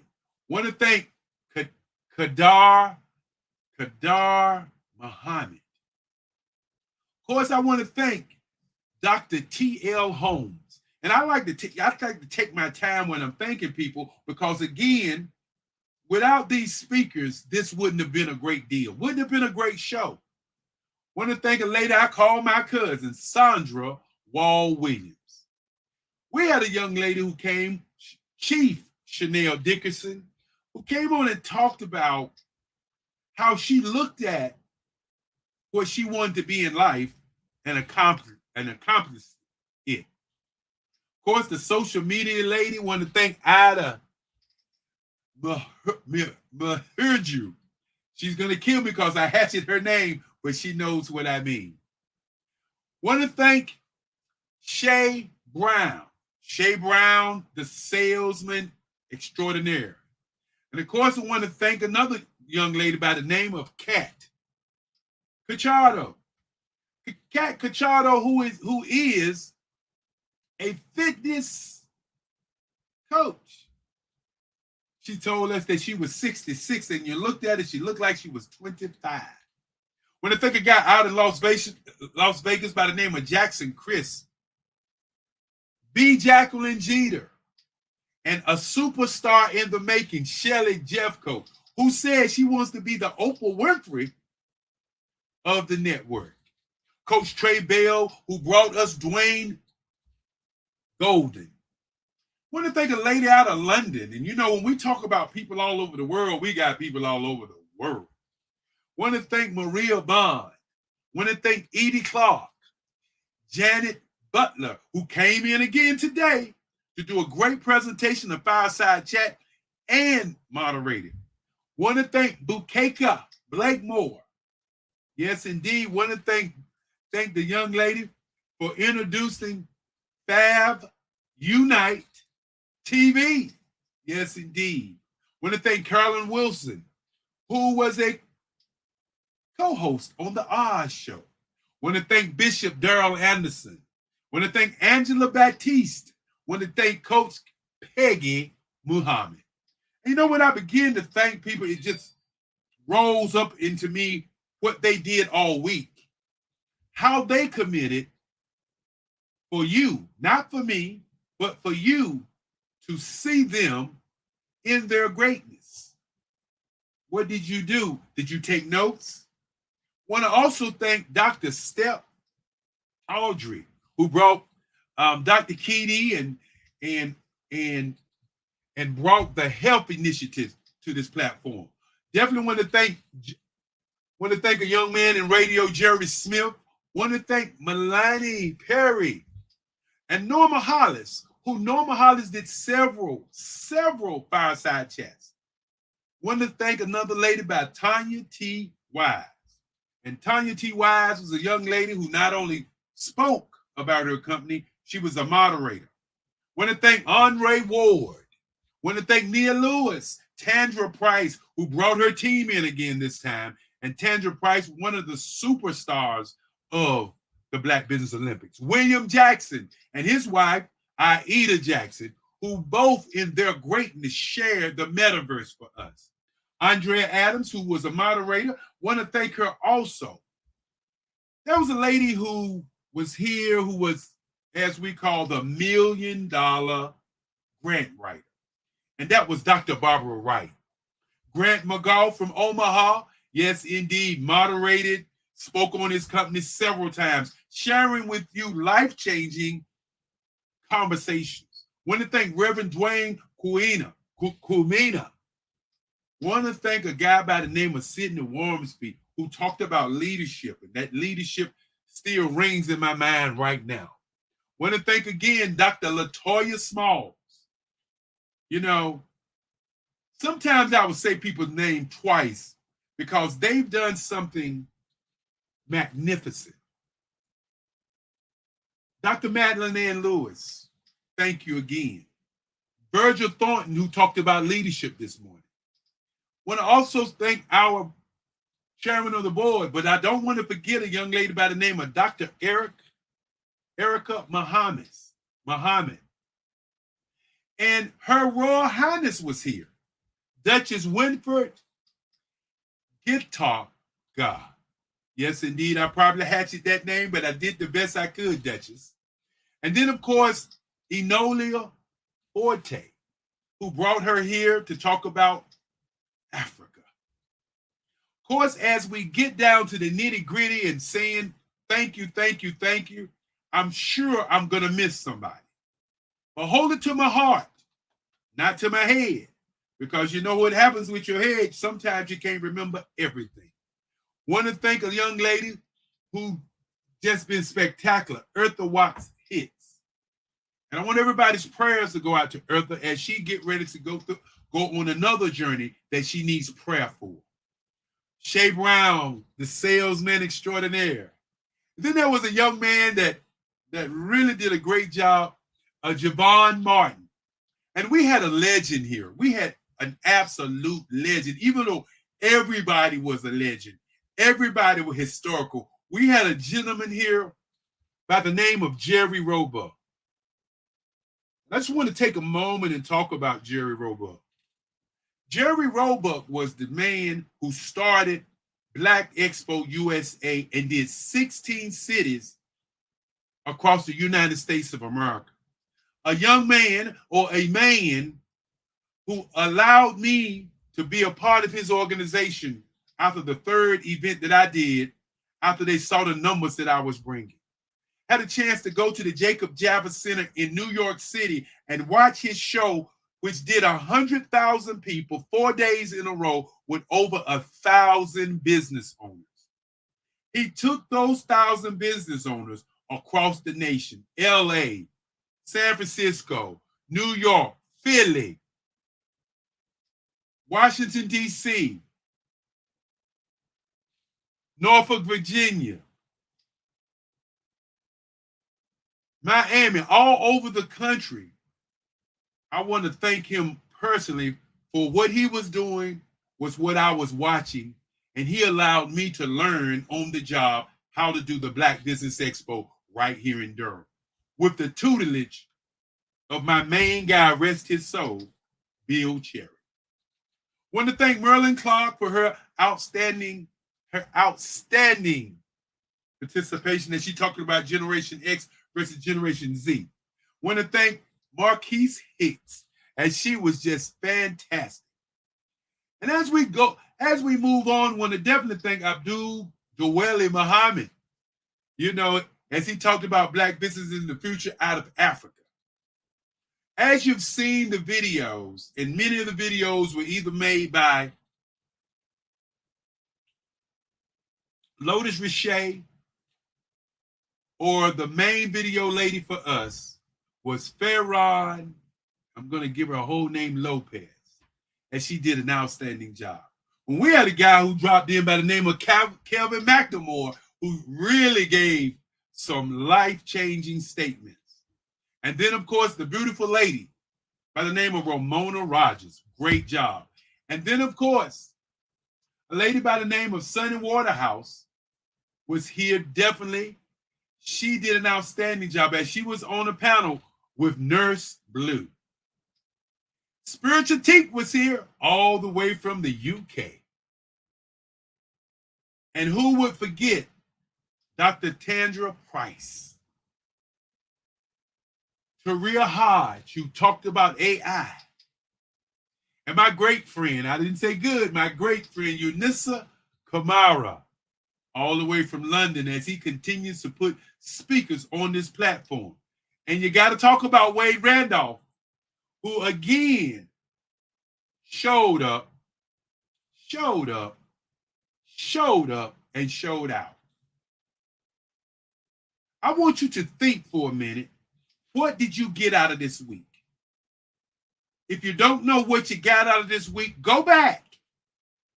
Go back and look at it one more time. We put it on social media so you can see it over and over again. This is a university. Did you get your tassel? Did you get your diploma? Want to thank Helen Hicks, who was one of our moderators. And the moderators are the ones that really made it go. Tanya Wise, Eartha Watts Hits, Enola Forte, of course, Andrea Adams. They really made it happen. They made it happen. Grant McGall, Marie Bond from the UK. They really made it happen. Want to thank them. But I also want to ask you, as you stumbled onto this showcase, as you may have wondered, what is our why? Our why is to change the epidemic of our kids committing suicide with the mindset that the only thing they can do to be wealthy and happy in America today or all over the world is to be an athlete, singer, dancer, stripper. As my mother say, don't say stripper, son, say exotic dancer. Or to be a criminal. To change their minds for them to see Black people in business. To provide scholarships for these kids to do something with their lives that's going to change the world. Think about it for a moment. All these businesses spoke because they wanted to change the lives of our youth, to stop them from committing suicide, 1 in 1,000. When you think about our kids being number one in something, we want them to be number one in business, in prosperity, and in happiness. And how do you get to happiness? Where many people live in the past, and that's called regret, where they're looking at what I shoulda, coulda, woulda did. And then other people live in anxiety, which means they're thinking about the future, what may happen, what could happen, what might happen. But then there's a few of us who live in the today. And today is happiness when you know your name, when you know you have an opportunity, when you can change somebody's life, when you can do something right now that will help somebody build a better tomorrow. Now, my message to the Black business community is this. You've watched 7 days of this. But more importantly, you have really watched almost 4 years of this. We did the first one when the pandemic hit. We did 4 the next year. We did 6 last year. We're working on 12 this year. So you've seen 4 years of business owners saying that they have something to give, not only to our young people, but to the world. So my question is this to everybody. What are you going to do? We ask for donation for these kids. We ask for computers for these kids. But what we need more than computers and money is for us as business owners to reach out to young people across the world and ask them, how can I serve? How can I serve them? Because they are the future. If you're in business and your business is structured for customers that are 30 and 40 years old, 10 years from now, you're going to be out of business.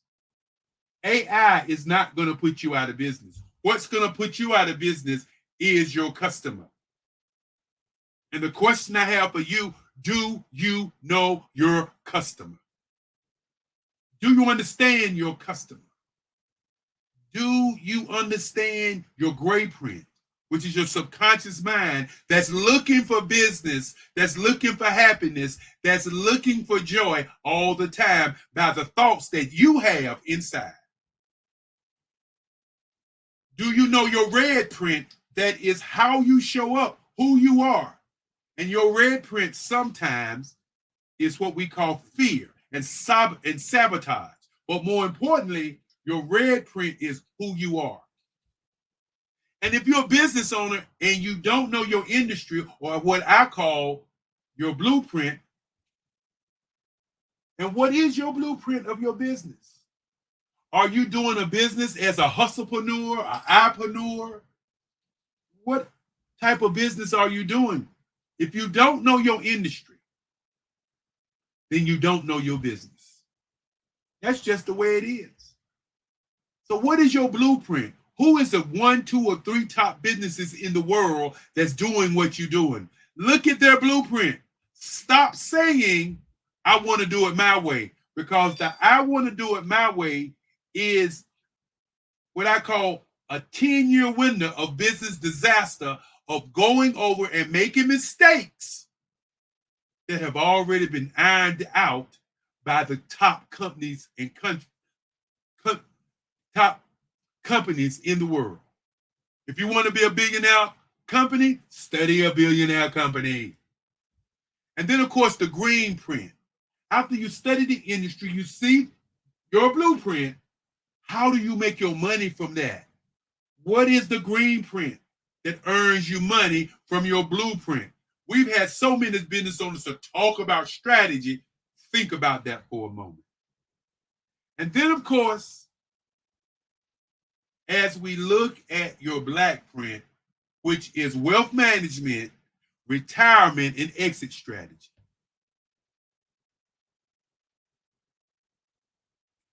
Do you have an exit strategy?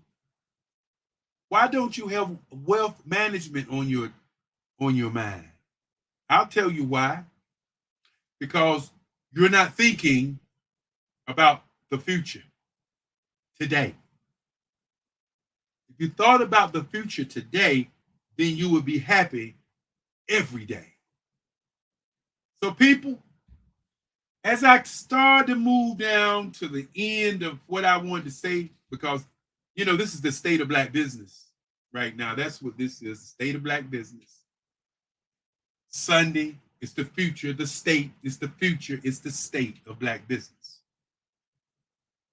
It's the state. It's the state. Where is black business?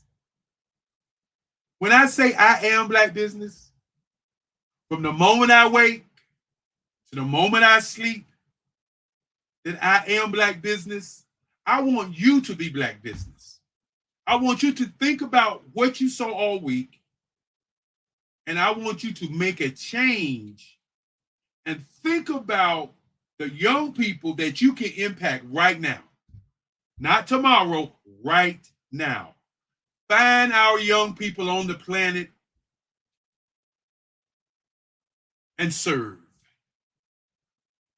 I know many people say, well, I'm not getting nothing out of that. I don't get nothing for serving. I don't get nothing for helping somebody. That's your problem. Because when you serve, you begin to earn history. And what is better to live on a planet where you're born and you have a dash and you die and all your dreams dissipate into the one place where many, many dreams are, and that's the cemetery. We can talk about the money. We can talk about the Black Wall Streets. We can talk about all these things all over the world.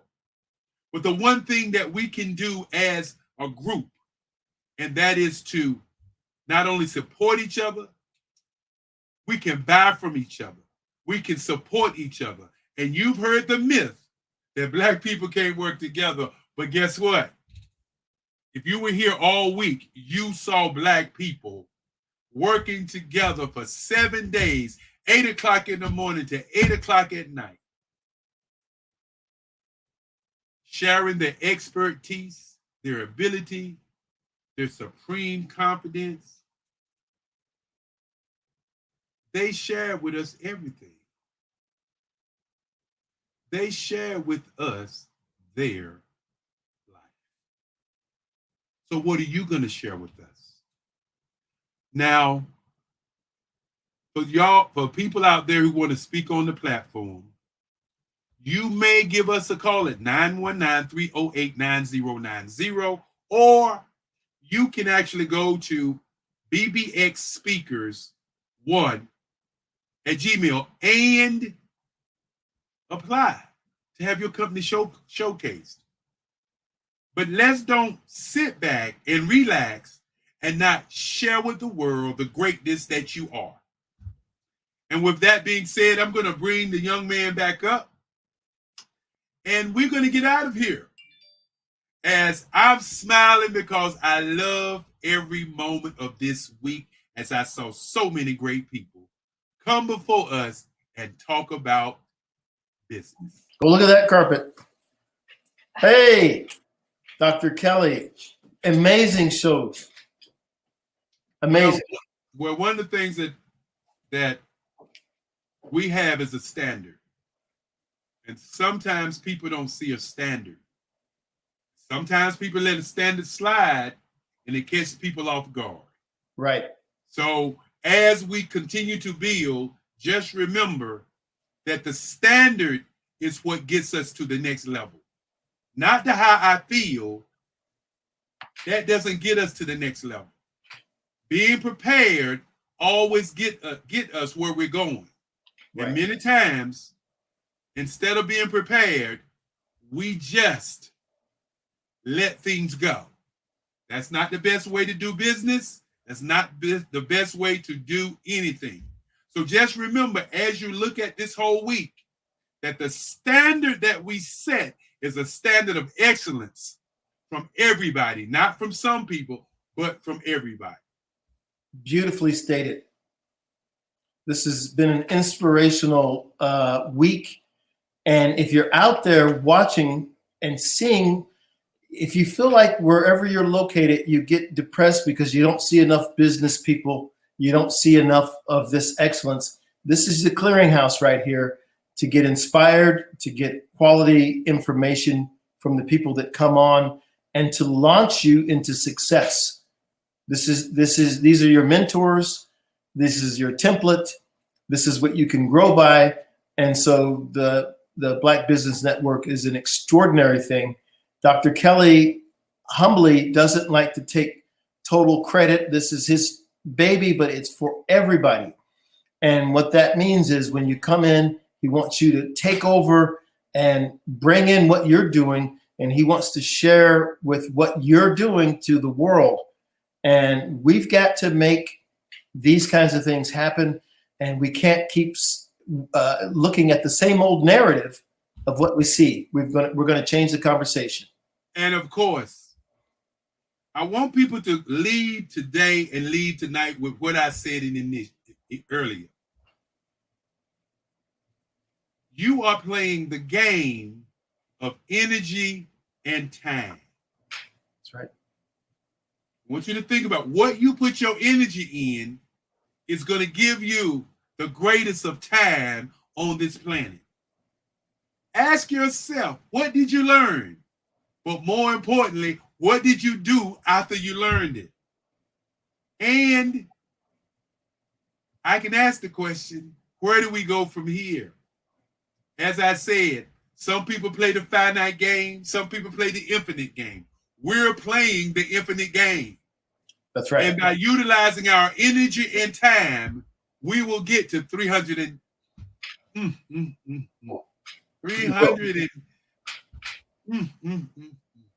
over 300 days of Black businesses talking about Black business across the world. And with that being said, you know, we talked about having a great time. I want to let everybody know that I had a wonderful time. And to each and every one, and to you, Charles, thank you for being the guy that you've been to, you know, sail the ship on in as a captain of the last 5 hours. Thank you again. And as we say, genius is coming.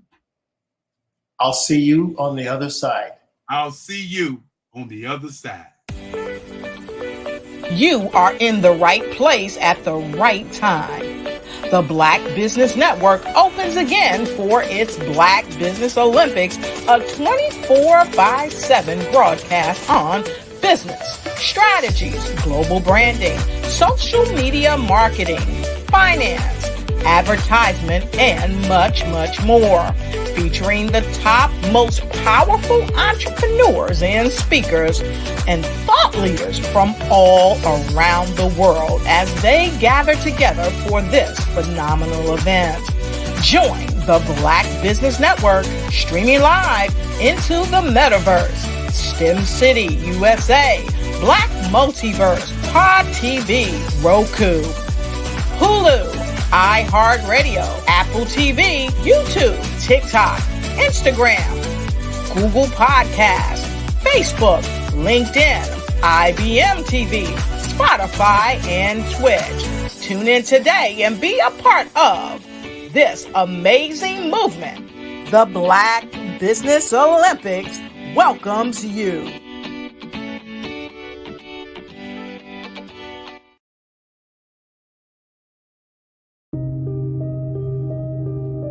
The Black Business Expo is changing my life.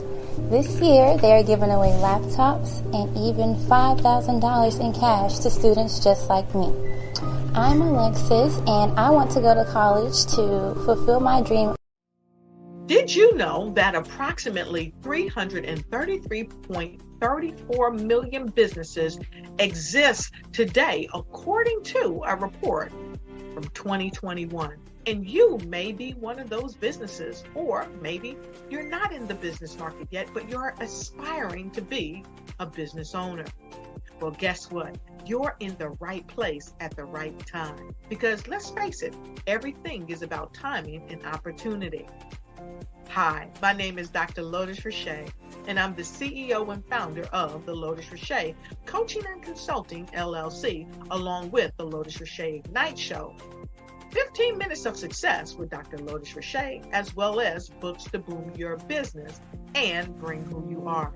And today, I want to bring this amazing message to you about the Black Business Network and the Black Business Olympics. See, the Black Business Network and the Black Business Olympics is designed to help people just like you, that's right, that look like me, to take their business to the next level. Not just in your front yard or your backyard, but globally. The Black Business Network and Black Business Olympics is designed not to just help you survive, but to help you thrive. So join us today as we come together with businesses all around the world to support our students, our children, our young teens, our young entrepreneurs. What we do is we come together to help raise funds for students who are aspiring to be business entrepreneurs, who are aspiring and who are thriving in college. We endow them with a wonderful opportunity to gain scholarship of either a laptop or several thousands of dollars.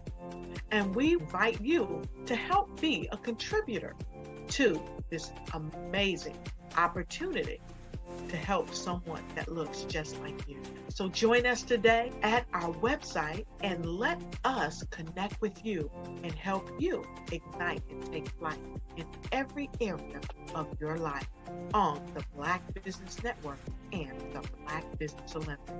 I'll see you on the other side.